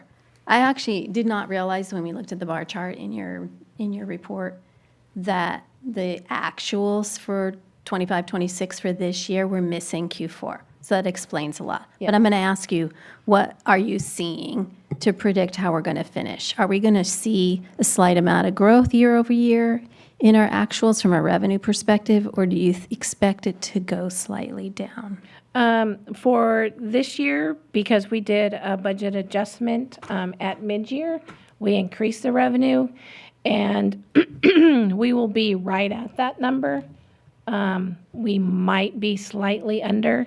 I don't think we'll be over. And then we could budget it for 26, 27, and 27, 28 conservatively. Yeah, okay, I saw that. So, and there's a pretty big line item that I couldn't find, and called projects, and I couldn't find really any more detail what those expenditures are.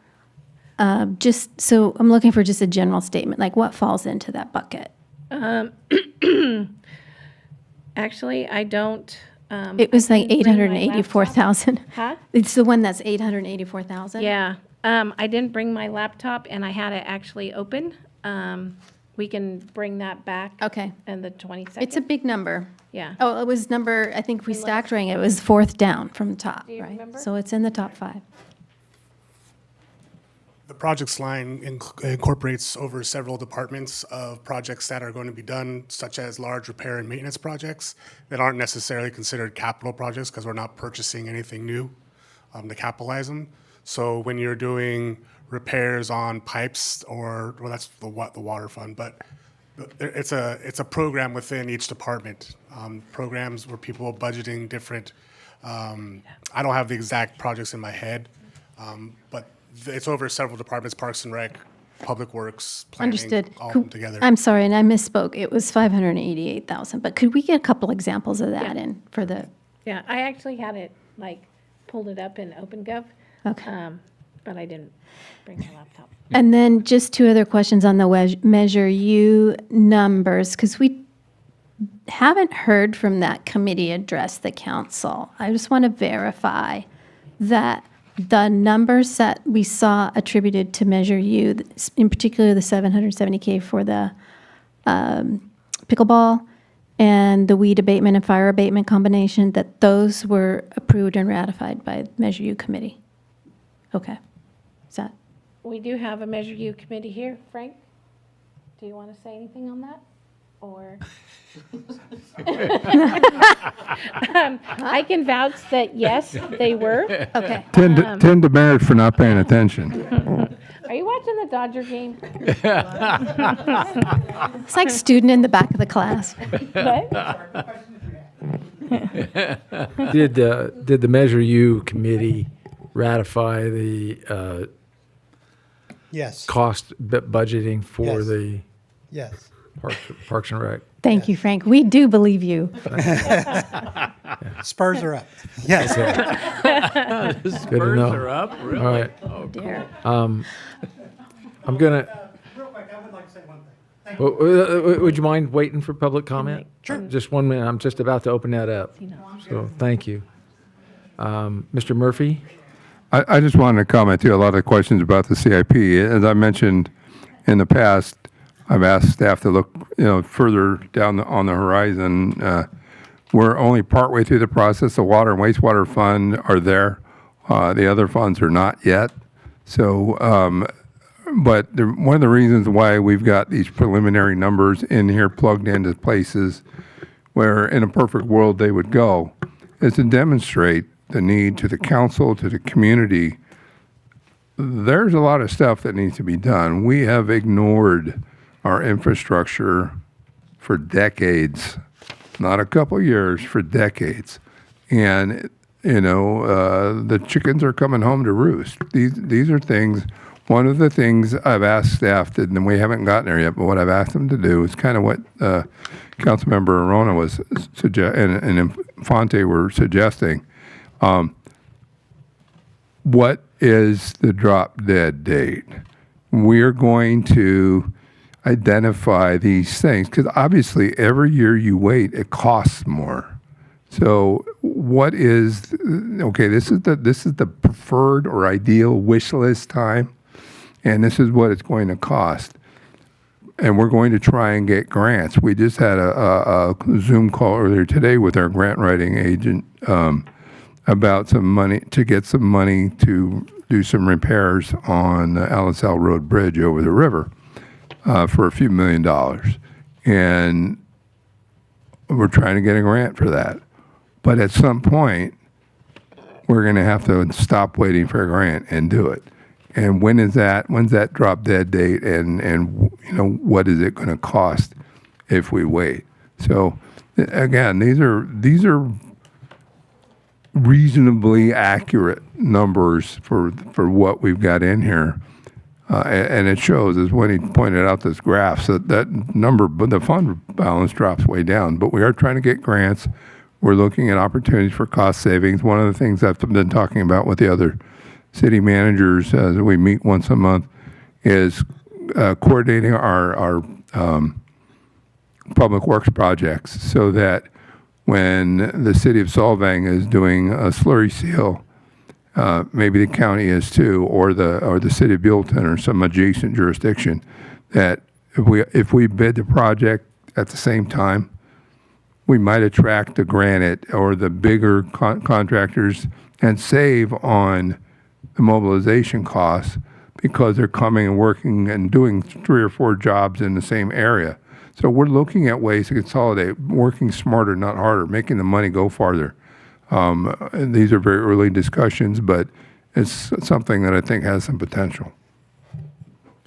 And also too, if you look at the fund balance estimation that was in your packet, if you look at the water fund at the end of 27-28 and the wastewater fund, at the end, it's projected that there'll be a negative fund balance. Well, we can't do that, so we have to figure out how do we keep that positive.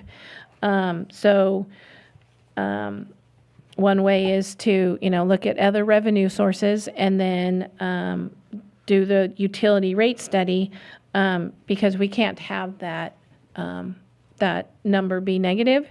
And then we're also, with the utility rate study, we're actually going to be looking at one of the options is borrowing money to get those capital improvement projects done. Because if you borrow money, you don't deplete your fund balance, and that's a less burden on the taxpayers because it costs a lot more to the residents to deplete that fund balance and build it back up than it does to borrow the money and keep that balance positive. So, Thank you. I want to open it up to public comment now. I don't have any slips, but Frank, did you have a comment you want to make? Besides the fact the Spurs are ahead. Frank Smithson, Solvang resident. I'm on the Measure U committee. What's it called now? The RMOC. We got to come up with a new name. No, I like that one. It'll do. No, we did diligently look over all the Measure U funds in our previous meeting and made sure it all pertained and went the way it was written in the ballot measure. Does end up going to general funds, but there's nothing being used for any administrative costs or anything. So it all pretty much was in line with the way it was written, the way it was used. I am a firm believer it is a good bill or tax that was assessed right now, because we would have probably been in worse shape without it. So it is doing what it was meant to do. And I tell everyone I voted against it, but then I did. That's why I'm on the committee. I did vote against it. I want to make sure it was done right. And I've been very, very, very happy with how it's gone and how well y'all have done. So I do want to thank you very much. It's doing what it's supposed to do. Thank you. Thank you. Is there anyone on Zoom or elsewhere? Ms. Paris? Yeah, I just wanted to make a comment about the public works projects and everything that are in there. One of the things that, because of the impact fee assessment that we are working on, we wanted to try and get all the projects that we have in all of the plans, the ATP plan, the PMP, all of that stuff in there, as well as, some of the traffic mitigation stuff along Mission Drive. In my mind, I just wanted to have a placeholder in the CIP should there be a large development that comes in or whatnot.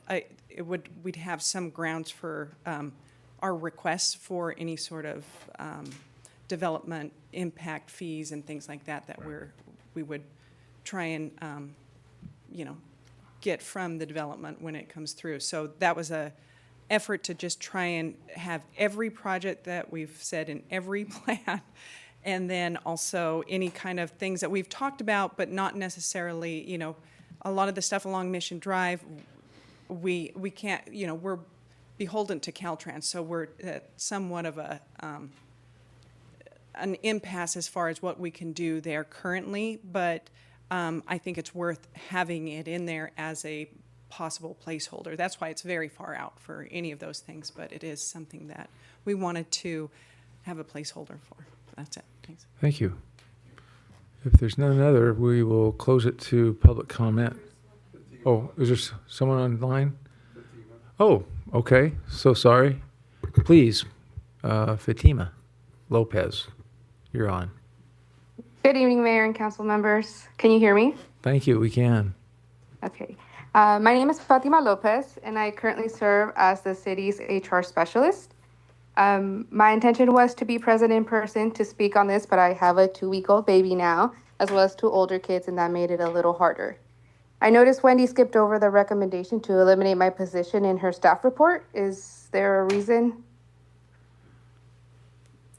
This is public comment. We're not going to respond to anything, any questions right at this moment. Okay. Did you have something Yeah, I'll specific? comment on that. I'm sorry?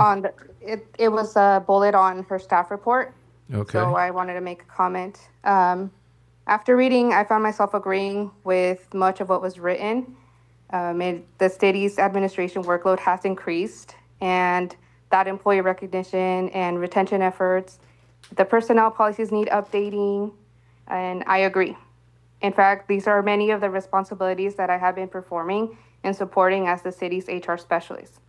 What concerns me is that the staff report identifies an increasing need for human resources support, yet the recommendation before you is to eliminate the position specifically dedicated to human resources. The report does not identify a lack of need for HR services. Instead, it describes the growing need for those services. I am also concerned about the timing of this proposal. Earlier this year in March, I requested a remote or hybrid work arrangement due to my approval in foster care. My understanding was that the city manager was initially supportive of exploring that option. However, the request was ultimately denied after discussions within my supervisors. Then, on May 26, I began approved foster placement leave. During that process, I overheard my supervisor speaking to another director, stating that I was wrong for taking leave in the manner that I did. As an employee, those comments were troubling to hear while exercising what I understood to be legally protected right to take family leave. Approximately 1 week later, I received notice that my position was being recommended for elimination. I am not asking the council to draw conclusions from these events. However, I am asking the council to recognize why this sequence of events raises concerns for me and why I believe this proposal deserves careful scrutiny before any action is taken. And asking yourself what happens to the return to work rights of a permanent employee currently on protected SEFRA FMLA leave. Thank you for your time. Thank you. Anybody else online? I'm sorry, I missed that one. Any others? Okay. Then I will close it for public comment and bring it back to the dais. Quick question I had on this was your objective, the outcome you want for tonight is direction. There's no motion here to be made at this point in time.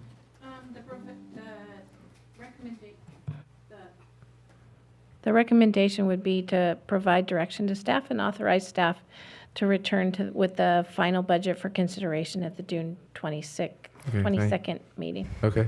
I'd like to, our 2 council members that were on the board, on the ad hoc, that was Ms. Smith and Serona. Have you any input or insights about this that you enlighten us or give us any kind of epiphany? The epiphany is that it costs a lot of money to maintain a city. But I think, well, for one, Solvang has proven to be particularly resilient. In a way,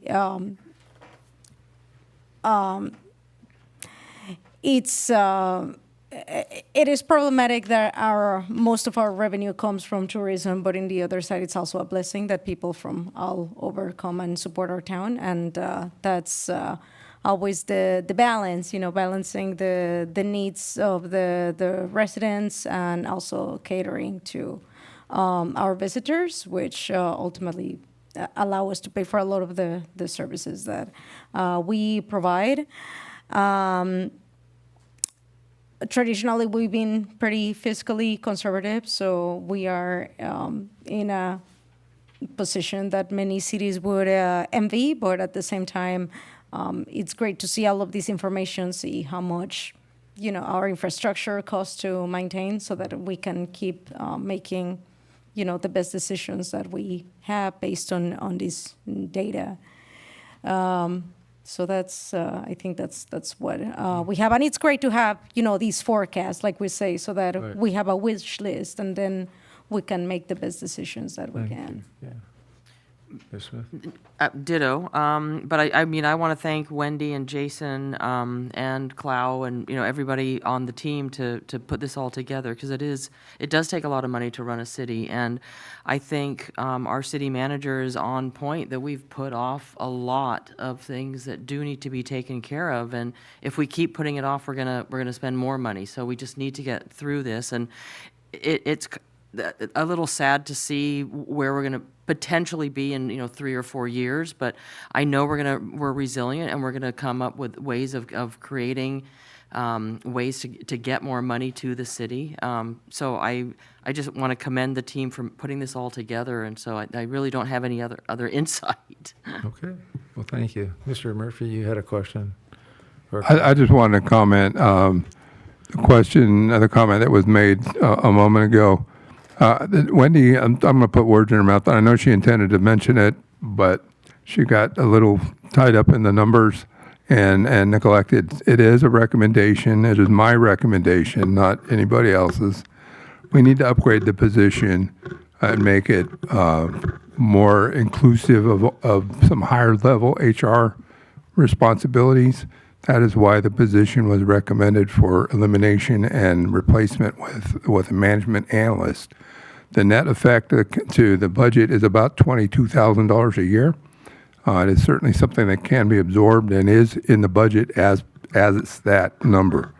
It's unfortunate that somebody is going to lose a job out of this. They will be eligible for unemployment benefits, et cetera, as assuming the council agrees. But that's one of the things tonight, that you're not making a recommendation to do this specifically, but if you want to change that, you need to let us know. Otherwise, the final budget coming back to you in 2 weeks will include the elimination of that position.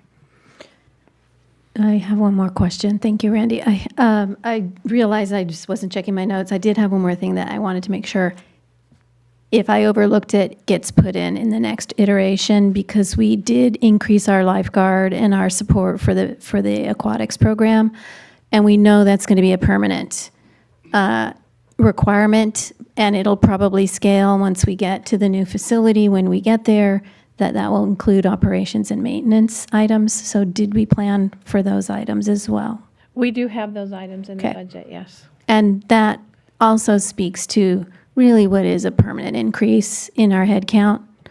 And we need up-leveled management capabilities and skills. So I see that as maybe a little behind on the requirement.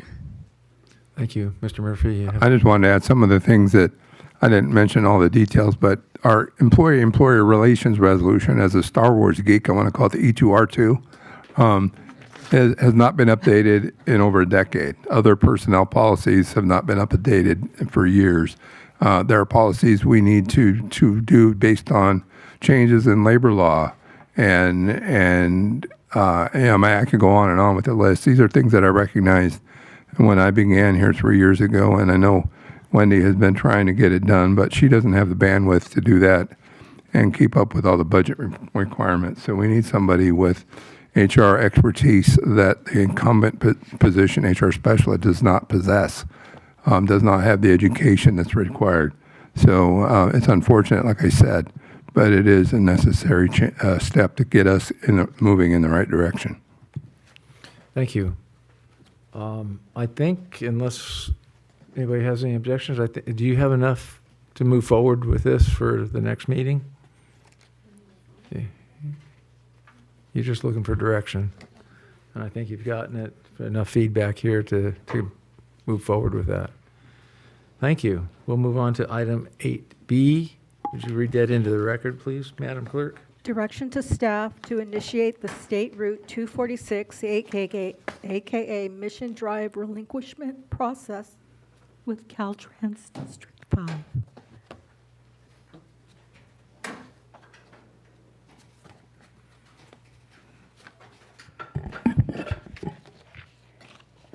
Good evening, Mayor and council members. This item is going to ask for direction on whether we want to explore something that the city of Solvang has never done before, and that is taking local control of Mission Drive through the center of our downtown, which is also State Route 246. We're not asking council to commit to taking the road. We're asking for permission to begin a process. Right? I'm sorry. We're asking for permission to begin a process that would tell us whether this is worth pursuing.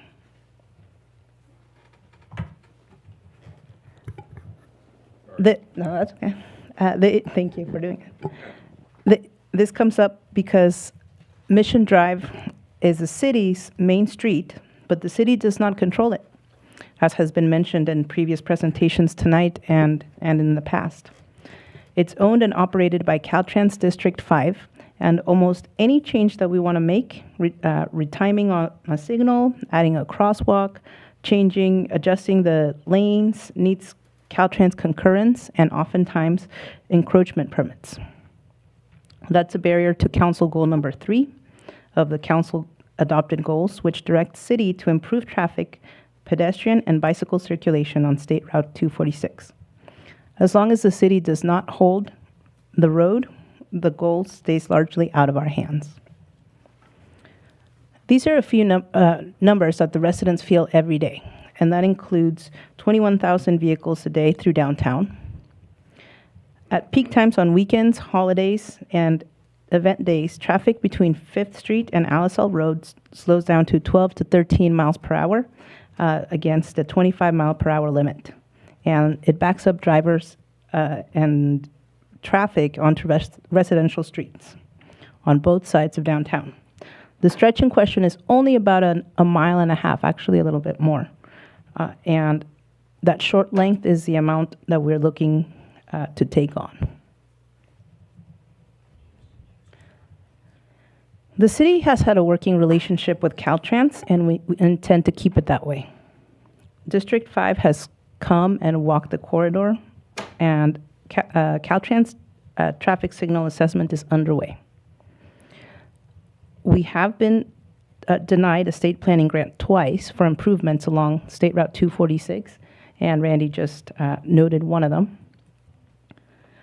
We've struggled to fix the road after a water main break.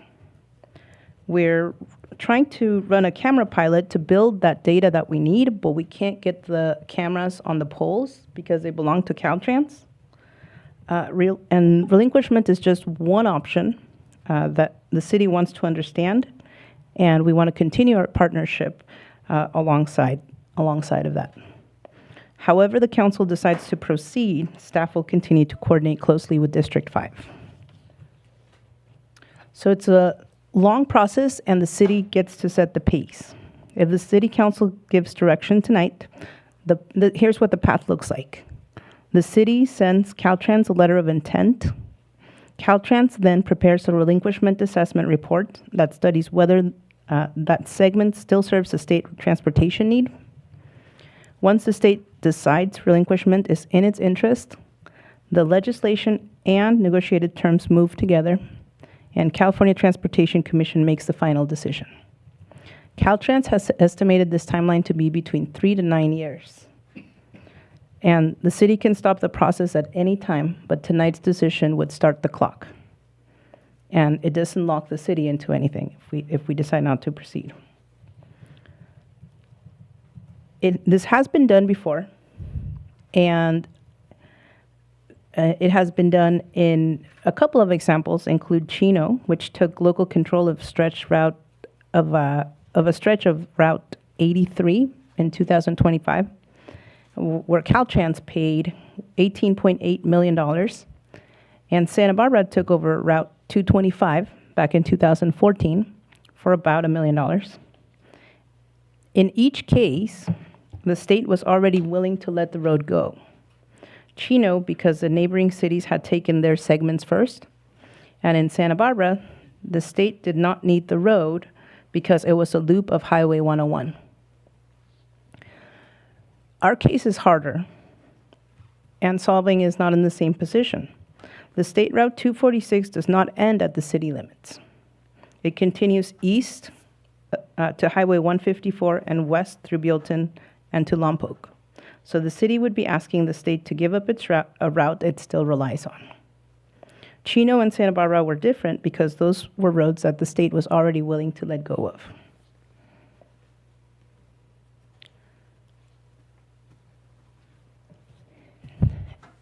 And I don't know, I think you're good. And so we want to identify whether or not this is something that would be worthwhile for us. The benefits are we would set our own signals, our timing, our crossings. We'd be able to make the circulation changes that we'd like to make. However, what we would take on would be, of course, a maintenance, and that maintenance cost in perpetuity, and the liability for that stretch of road. And we may, if we went this way, we may or may not get a one-time payment that could cover some of the costs, but this permanent responsibility would not be able to step back from. Once we do it, we wouldn't be able to ask the state to take it back. So tonight's recommendation is for staff recommends that the council direct staff to begin the relinquishment process, to authorize the city manager to execute the necessary forms, and staff will return at each of the steps to ask for council direction and authorization at all the decision points. And nothing commits any funds, so this one won't cost you any money at all today. Not yet. That was going to be the question. And it doesn't commit the city at this point to take on the full responsibility of the road. And that concludes my staff report. Thank you. Any questions? I bet there are. Yep. Do we have, sorry, I'm just jumping in, do we have any idea what, like, the annual cost would be to maintain that, because now you need permission to go ahead and start looking at that, okay. So that's the purpose of this conversation. My understanding and talking with the council members in Chino at that conference I was at in Sacramento a couple of months ago is what started this process, this discussion, led us here to this point. They received $18 million when the state relinquished. And my understanding, the way that works is that's a accumulation of deferred maintenance and what they thought it would cost to bring it up to the standard. We could potentially also negotiate that they bring it up to the standard and then give it to us in a like new condition. That's typically how relinquishments work, at least the ones that I've been associated with. It's related to a bypass that's gone in, and then the state comes in and repaves it and makes it all nice and pretty, and then said, here, you can have it now. Conversely, which I think what they did in Chino is that was the value of the deferred maintenance, and they received a lump sum and then left it up to the city to make those improvements. But in any case, that's all part of what we're going to be learning and be bringing back to you as we learn this information before we make any firm commitments. Follow-up question. In this process that we have here, does it help to have state legislature representatives as a part of this, to letters of recommendation or things of that nature? Sure. Or even a bill? Yeah. As part of that legislation part, which was like step 4 in the process, it does have to go through legislation and a bill, and so we would want to have our state representatives be supportive, both of which Assemblymember Hart and State Senate Representative Monique Limon voted for the Chino relinquishment assembly bills when they came through both of their chambers. So they're both familiar with some of those struggles, and we'd love to bring them on board to this conversation as well. Okay, because I know with Caltrans, we've been trying to get a protected turn signal for as long as I can remember, probably a decade, and we still don't have one. Still don't have any promise for one. So I like the idea of having it in our control. We can adorn it with different things, art and things of that nature along the route, and make it very, very attractive part of our brand. So, Sure. Mr. Fonte? Yeah, I've got a bunch of questions. First off, would we have control of the road from border to border? Not beyond it. So if we expanded our borders, do we have to go through this process again to expand our control? Potentially, I would think we could maybe word the legislation in such a way that if we grew either direction in the future, that we would automatically get that additional real estate without having to go through the process. But I don't know how that would work. How about the turn signals, the lights? So we don't have the we don't have the equipment or the expertise to maintain the signals. So we would likely contract with Caltrans to do it. There may be other businesses that do it. I actually inquired when we went on our tour with Lompoc PD last week or 2 weeks ago. I asked Dean if he had staff to do that. He said he does, but the state also maintains the signals on the route, the state highway route. A lot of these questions are what we would be learning as we go through this process. Well, I looked at your map of going through the process, and it looks like it's a minimum of 2 years. The state put it at 3 to 9 years. Yeah, no, like I said, okay.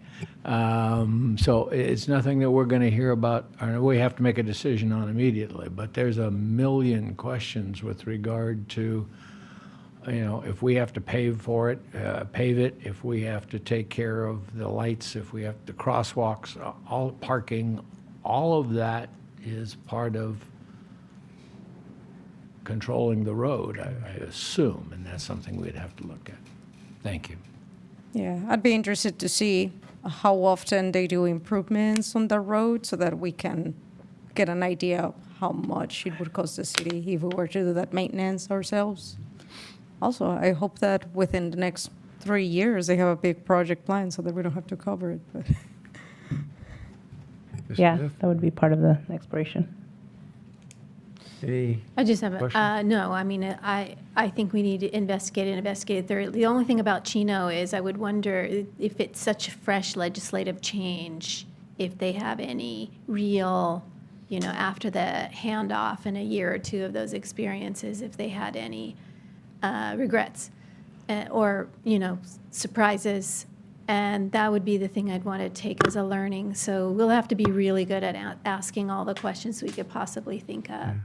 And if we end up contracting back to Caltrans for things like managing and maintaining the traffic lights, because it's probably software driven and it's, makes sense to outsource to them. But to me, like that example is one of the things that we need to control, right? We need the control of the wayfaring and the sequencing of the signals and how often the pedestrians are interfering with, right, those signaling. That the goal is to, 21,000 cars. I swear, sometimes I've been on that stretch and it feels like they're all there right now, right? When I'm there too. But the goal is to, change the feel of our thoroughfare, really, for visitors and residents and the people on either side of the valley that have to traverse. And if we can't really achieve that, that should be our ultimate objective. Can we really, as we assess this and look at all the maintenance and obligation implications, but if it doesn't really improve, give us control of approving that thoroughfare, the money's going to look interesting as a depreciation value, but it really just becomes probably an accounting transfer as depreciation, right? Sure. It's not general fund kind of thing. Well, that'd be a state thing, I assume, or Caltrans. But we have, I mentioned the turn signal, but we also can't put our cameras up on their post or they're without another 20 grand of engineering for a 2 pound, 8 pounds. 1 pound camera. And also we had a mainline break and we can't fix that road. We still have steel plates a month after it broke because of the engineering requirements and whatnot that they have imposed. We know what they are, they just haven't done their part to get us up to speed. So with that, I'm going to open up the public comment, if there is any. Anybody online? Anybody here? Okay. Then I'll close it for public comment and bring it back. I like the idea. I'd like to see it germinate and see what it is and what it's going to look like. And I agree with council member, look out for the unintended consequences of this potential move. So, any other feedback? Oh, let's look into it. Yeah. Let's see what they can come up with. Okay. There's no motion required for this. Is a motion required or just direction? Staff direction. There's a recommended motion to allow the process to begin. Okay. Let me see. Oh, if you'd like a motion, I think. I'll we make a can motion. I'll make a generate that. motion. I move to direct staff to initiate the SR 246 Mission Drive relinquishment process and authorize the city manager to execute the necessary forms and return to council with additional information. I will second. Okay, it's been moved and seconded to the recommended motion on item 8B. Roll call, please. Councilmember Infante. Yes. Councilmember Claudia Arona. Yes. Mayor Pro Tem Smith. Yes. Councilmember Elizabeth Arona. Yes. Mayor Brown. Yes. Motion passes 5-0. Thank you. We're moving on to item 8C. If you'd read that into the record, please. Discussion of City of Solvang's Code of Ethics for City Council and Advisory Bodies. Thank you. Staff report. Thank you, Mayor, members of the council. This item is coming back before you to implement or provide suggested edits to the Code of Ethics consistent with council's prior direction. The main or the recommended or proposed edits are to Section 8 to add more language regarding affirmative disclosures to the city manager and council for council members' reportable financial interests, including not just on their Form 700s, which this language, if approved by council, would require the city manager to provide the Form 700s of all council members on an annual basis to the council, but it would also put an obligation on council members to, during the year, report when they acquire new financial interests to the city manager within 30 days of that interest becoming, the beginning of that interest, and then the city manager would report those new financial interests to the council on a quarterly basis to try to balance, the burden of having to report on the interim basis with providing the council with up-to-date information about the body's financial interests. And then the second bucket of changes is to Section 18, and that is to include a process by which the ethics code could be enforced through sanctions against council members and or advisory bodies. But this would be, even for advisory body members, it would be the city council that would be taking any sort of action to impose a consequence for violation of the ethics code. So happy to take any questions. And again, this was an attempt by staff to implement the direction we received from council at the April 27th meeting. Okay. Thank you. Any questions of staff? I just want to clarify, this is for the council and advisory bodies? Yes. Every member, okay.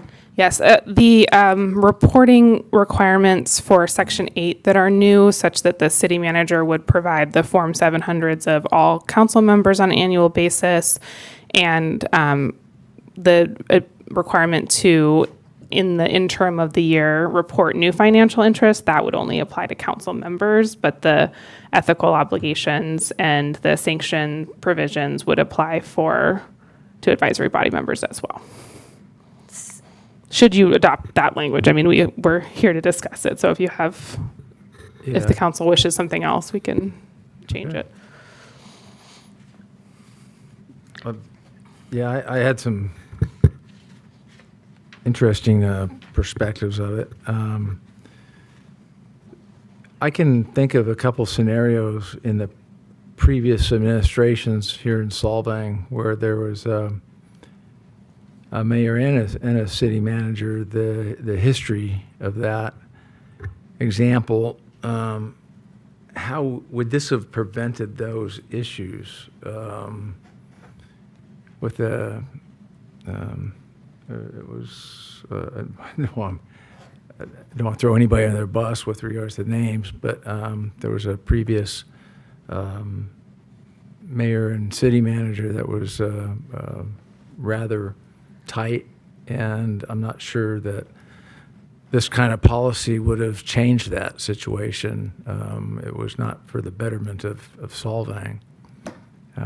Would this have made that made it better? I can't really speak to Because we that. have, well, the reason I ask is because we're putting a lot of responsibility on the city manager to make calls of this nature.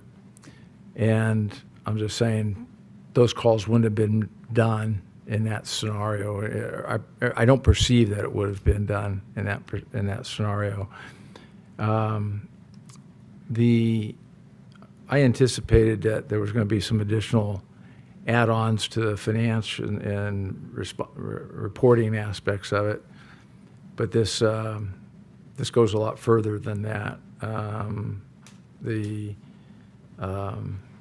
paragraphs in number 8, the last two paragraphs are predominantly redundant with what the FPPC has. And I'm saying, why are we having the same repetitive nature here with what's already required? So I'm not seeing where it's either stronger or otherwise on this particular, for those two paragraphs. You're correct that the scope of what's being disclosed is what is reportable under state law. That was intentional, and I'll get to that in a moment. I think the difference, or what's an add-on perhaps, is under state law, all of you and other, myself included, have to report on a Form 700 to the state. And anyone can go look up those Form 700s, they're public documents. This adds on the fact that it's going to be affirmatively, all the city council members, you will be affirmatively provided the Form 700s of your colleagues, and there would be disclosure on in the middle of the year of new financial interests, which that's a timing thing. It's things that you would disclose on an annual basis, but this is an attempt to respond to the concern that we heard that there were new financial interests coming about that the council wasn't timely apprised of. And so this was an attempt to try to balance that with the annual requirements that are already there. And yes, Form 700s are certainly already available. And so in some ways this is, maybe a little belt and suspenders, but it's more affirmatively getting the information in front of the council and at a more frequent timing. Correct me if I misunderstand, but Form 700 is supposed to be resubmitted for any modification at that time, not biannually, not. Well, you have to report every year. No, but if there's a modification to it, you have to report it then. Yeah. So I'm not seeing how putting it in front of everybody every 6 months improves the situation when they're supposed to be reporting it then.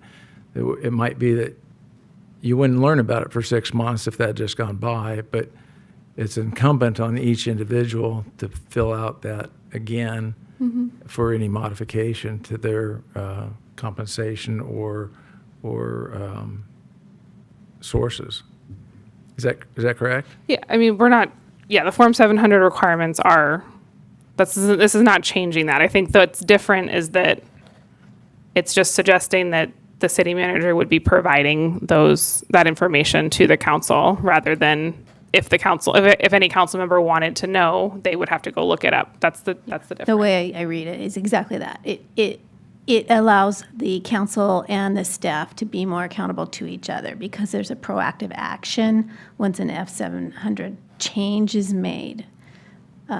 So instead of leaving this out of our hands in third party or FPPC processes, it allows us to hold each other accountable at a frequency that's less than a year or on demand. But that, if nothing's happened in the year, it's busy work. We're doing it again. And the If clerk nothing's was happened, there's nothing to report. The clerk was very proactive and trying to obtain more interest in public service and if you're interested in being elected, this is what, the objective was to get more people into it.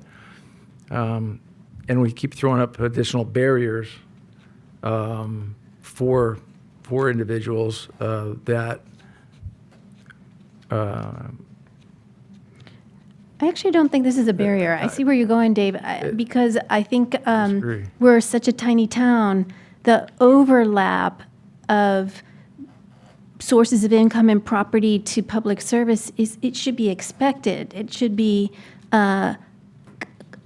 seen as a transparency, but not a disqualification. And so, if we have these processes in place, we're assuming that's okay. We are assuming that you're going to report it and we're going to all know about it if we don't already know about it.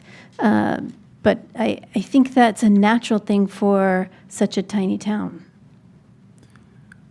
Well, and the other words that I have in difficulty with is that one, we're putting on, in my opinion, more responsibility for a city manager that is probably not of any interest in whatsoever. But the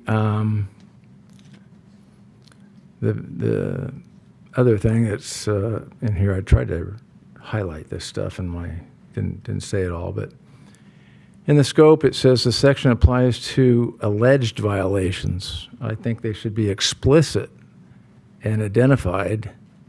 In section 18? In section 18. Well, the reason why I use the word alleged there is because this is the process by which council would go about proving a violation. So until there's an investigation and the person, the council member or advisory body member that is being investigated has an opportunity to speak and be heard, and then the council has to actually make that finding. And so that's why the term alleged is used at the beginning of that process.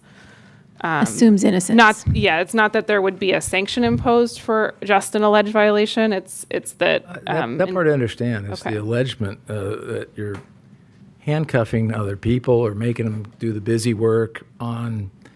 You might allege that I've got green hair on Thursday. I don't have the time or effort, and I don't know about other people, to go through alleged issues. Anybody can make any alleged item that they wish. And I see this as kind of beyond the scope of what we were looking for. And this is potentially a playbook to silence differences of opinion. When you say alleged, when you say, in this, it also says that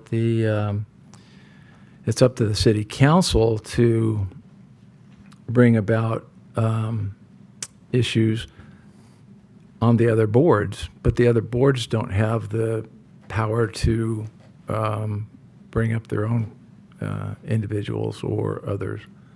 So I think it's an overstep, quite honestly, that is already is duplicated in the FPPC, and I just have issues with the language and particularly those last two paragraphs are redundant in my opinion in 8 and in 18.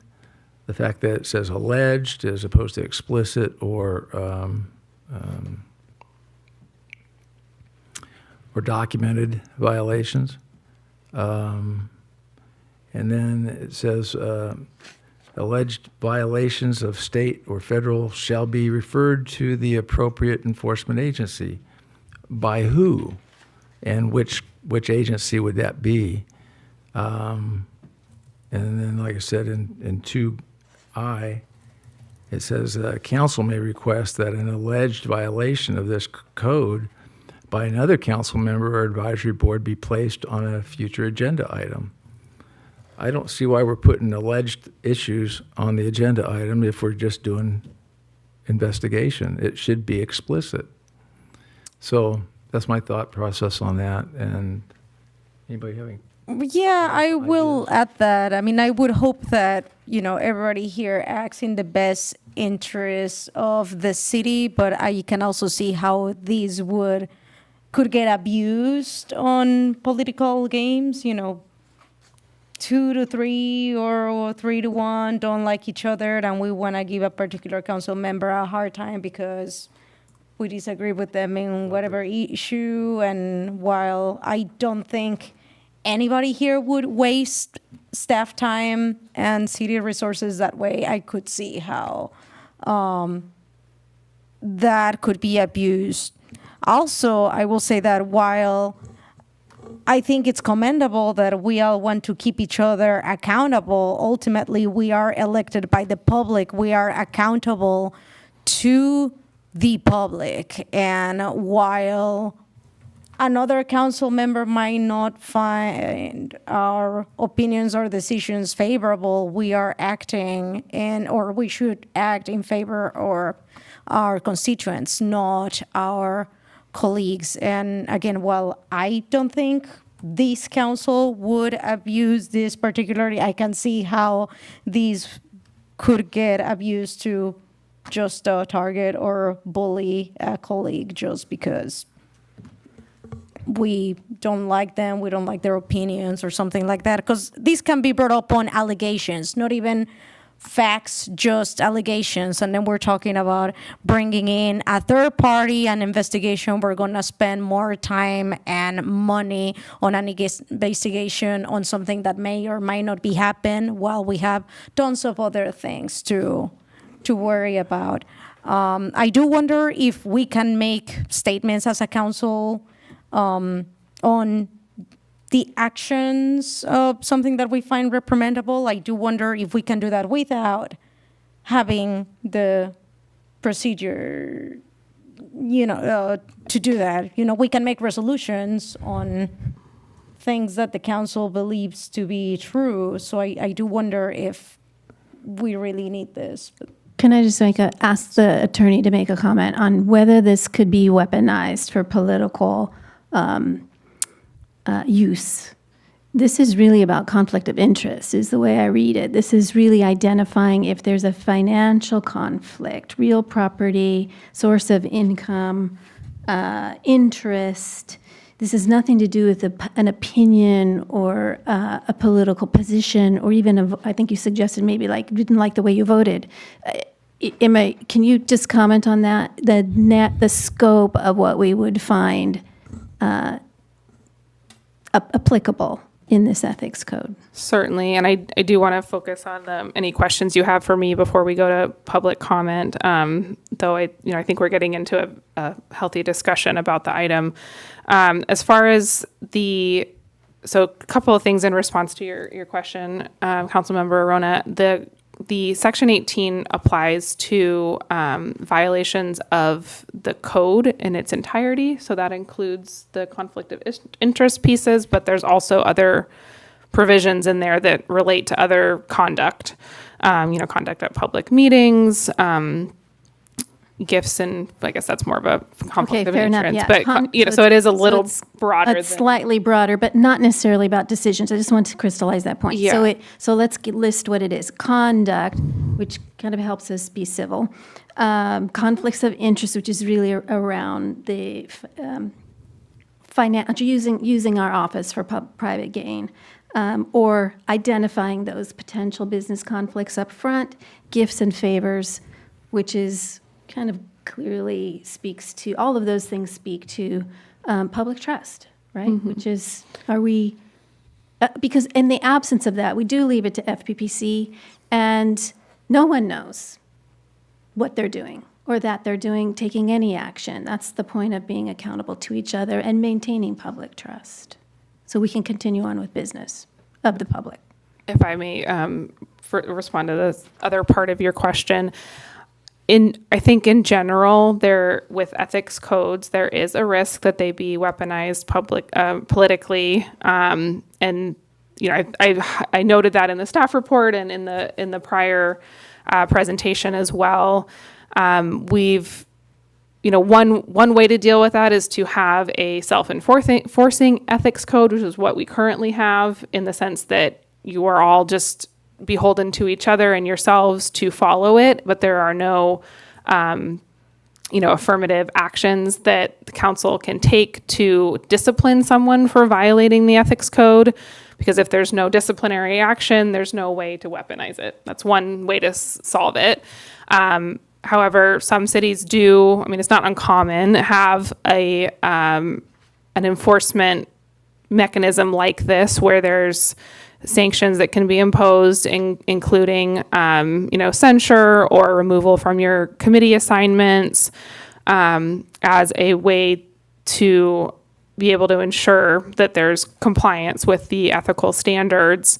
The things that we've tried to do to lay out a process that's fair and not as subject to potential misuse are to have this process where there is, that you have to put it on the agenda and you have to do an investigation to make sure that there are facts to support any allegation, that the person being accused of violating the ethics code has, a right to respond and be heard on the allegation, and including that any vote for a violation has to be an affirmative vote of not less than a majority of the total membership of the council. So that's regardless of, if there's somebody absent, that ensures that there's never going to be a point where there's only 2 members voting to find a violation of the ethics code.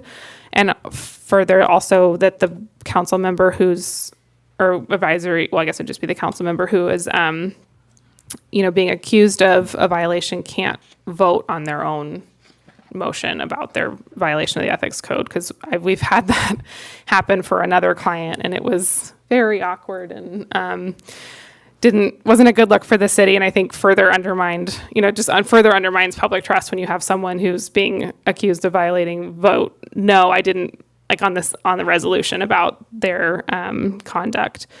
And so those we've tried to put in procedural safeguards through this process. And so, Member Claudia Rona, to your question of whether we could just, have a council resolution to, reprimand or, publicly admonish council members without this process, you could, but I think the flip side of that is that having those procedural checkpoints is part of what, in my view, protects against the potential abuses. So it does seem like, maybe a lot of process, but that was sort of intentional to try to formalize it so that it's less able to be weaponized.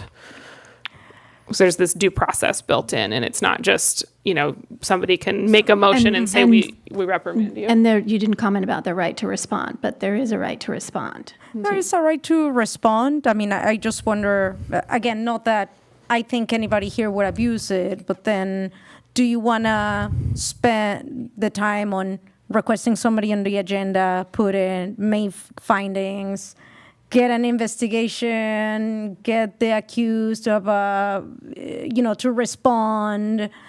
Do you want to spend all of that time just to basically get a slap in the wrist? They're not going to get removed from office. They might just get removed from a committee and get a shame on you letter. So is all of that worth the hassle? Though I will say with respect to the advisory bodies, just to your point, that's one of the reasons why we have council make the decision to sanction the advisory bodies, is because they are appointed by by the council. And so for those, but like, you could remove an advisory body member as a consequence of an ethics code violation. But you're right, the council members as elected officials by the voting public, they cannot be removed as a consequence. But that's just one distinction between how this works for advisory bodies and council members. Or would work should you decide to adopt it. Right. Okay, I'm going to open it up for public comment, if there is any. Mr. Beebe, you're recognized. I see that Denise Almeen gave us a slip, but she's no longer here. If she comes online, I'll accept that. Thank you, Dennis. Good evening, Go ahead. Mr. Mayor, council members. Thank you for your continued service to our community. I will admit I didn't read line by line this proposed ethics standards and process.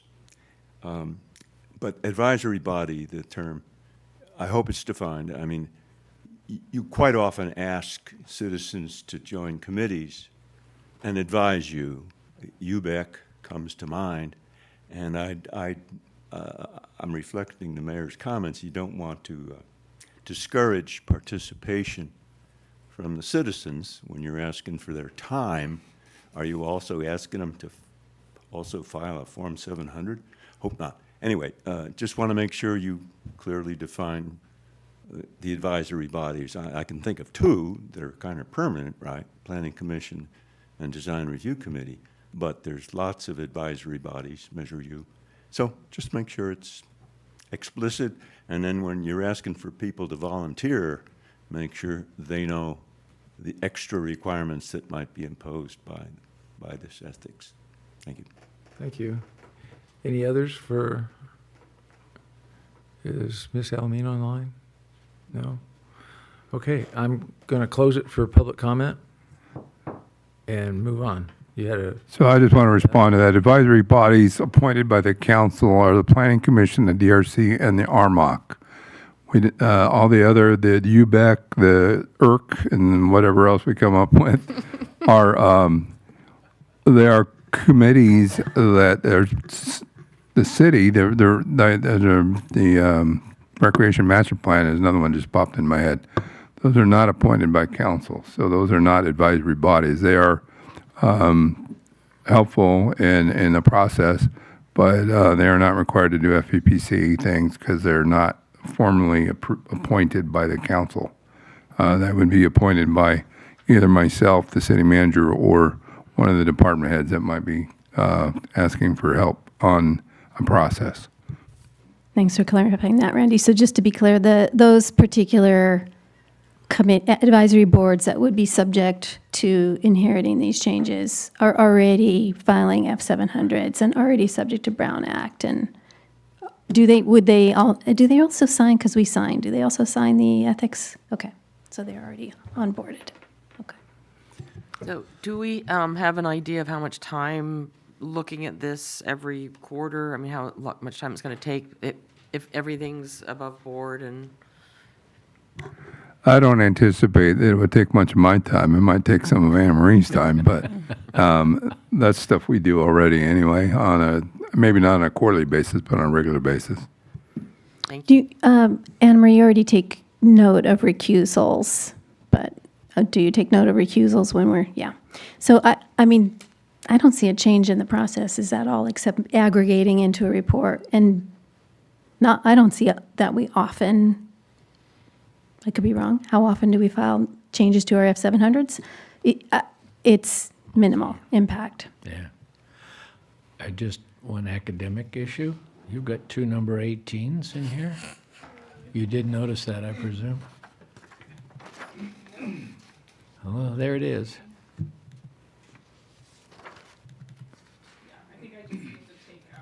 Yeah, I didn't know if we were supposed to take out the prior one or change the number on the second one. No, I think I meant to I meant to have just that first like the current section 18 paragraph, just kind of stay there and then start with A at responsibility.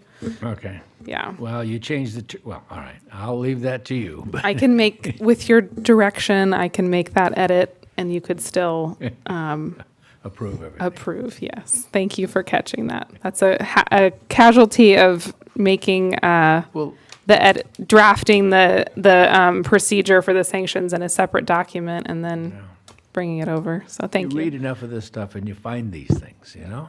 It's not my fault. I stare at it, and then I need somebody else to come with fresh eyes. So I appreciate it. Thank you. You can always get a job. A job? Hell no. Sorry. No.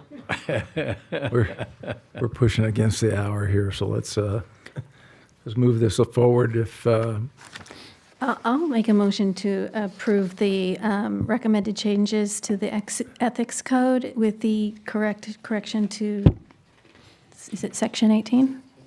Delete the redundant section 18 heading. Yes. I'll second that. it's been moved and seconded for approval of this draft of this code of ethics modification. Roll call, please. Councilmember Infante, Yes. Councilmember Claudia Rona, I hope I don't regret this, but yes. Mayor Pro Tem Smith, Yes. Councilmember Elizabeth Arona, Yes. Mayor Brown. No. Motion passes 4-1. I'm sorry, I still think it's an overreach, but thank you.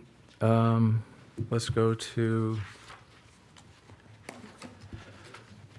well, Council there's closing what- comments. Closing comments? Any? No? Everybody wants to get home? All right, well, I want to, Do we know who won the basketball? I would like to The Spurs won. offer a congratulations and those that have that are fathers, a happy Father's Day this month. I think that's before our next meeting. So that and what else do we have going on? Yeah, Juneteenth. happy Well, Father's Day. I've not just dad, but grandfather, so it goes a long ways. Oops. Is that a different day? Good enough. Okay. Good 2 days. Well, unless there's anything else, we're adjourned at 9:16. Thank you.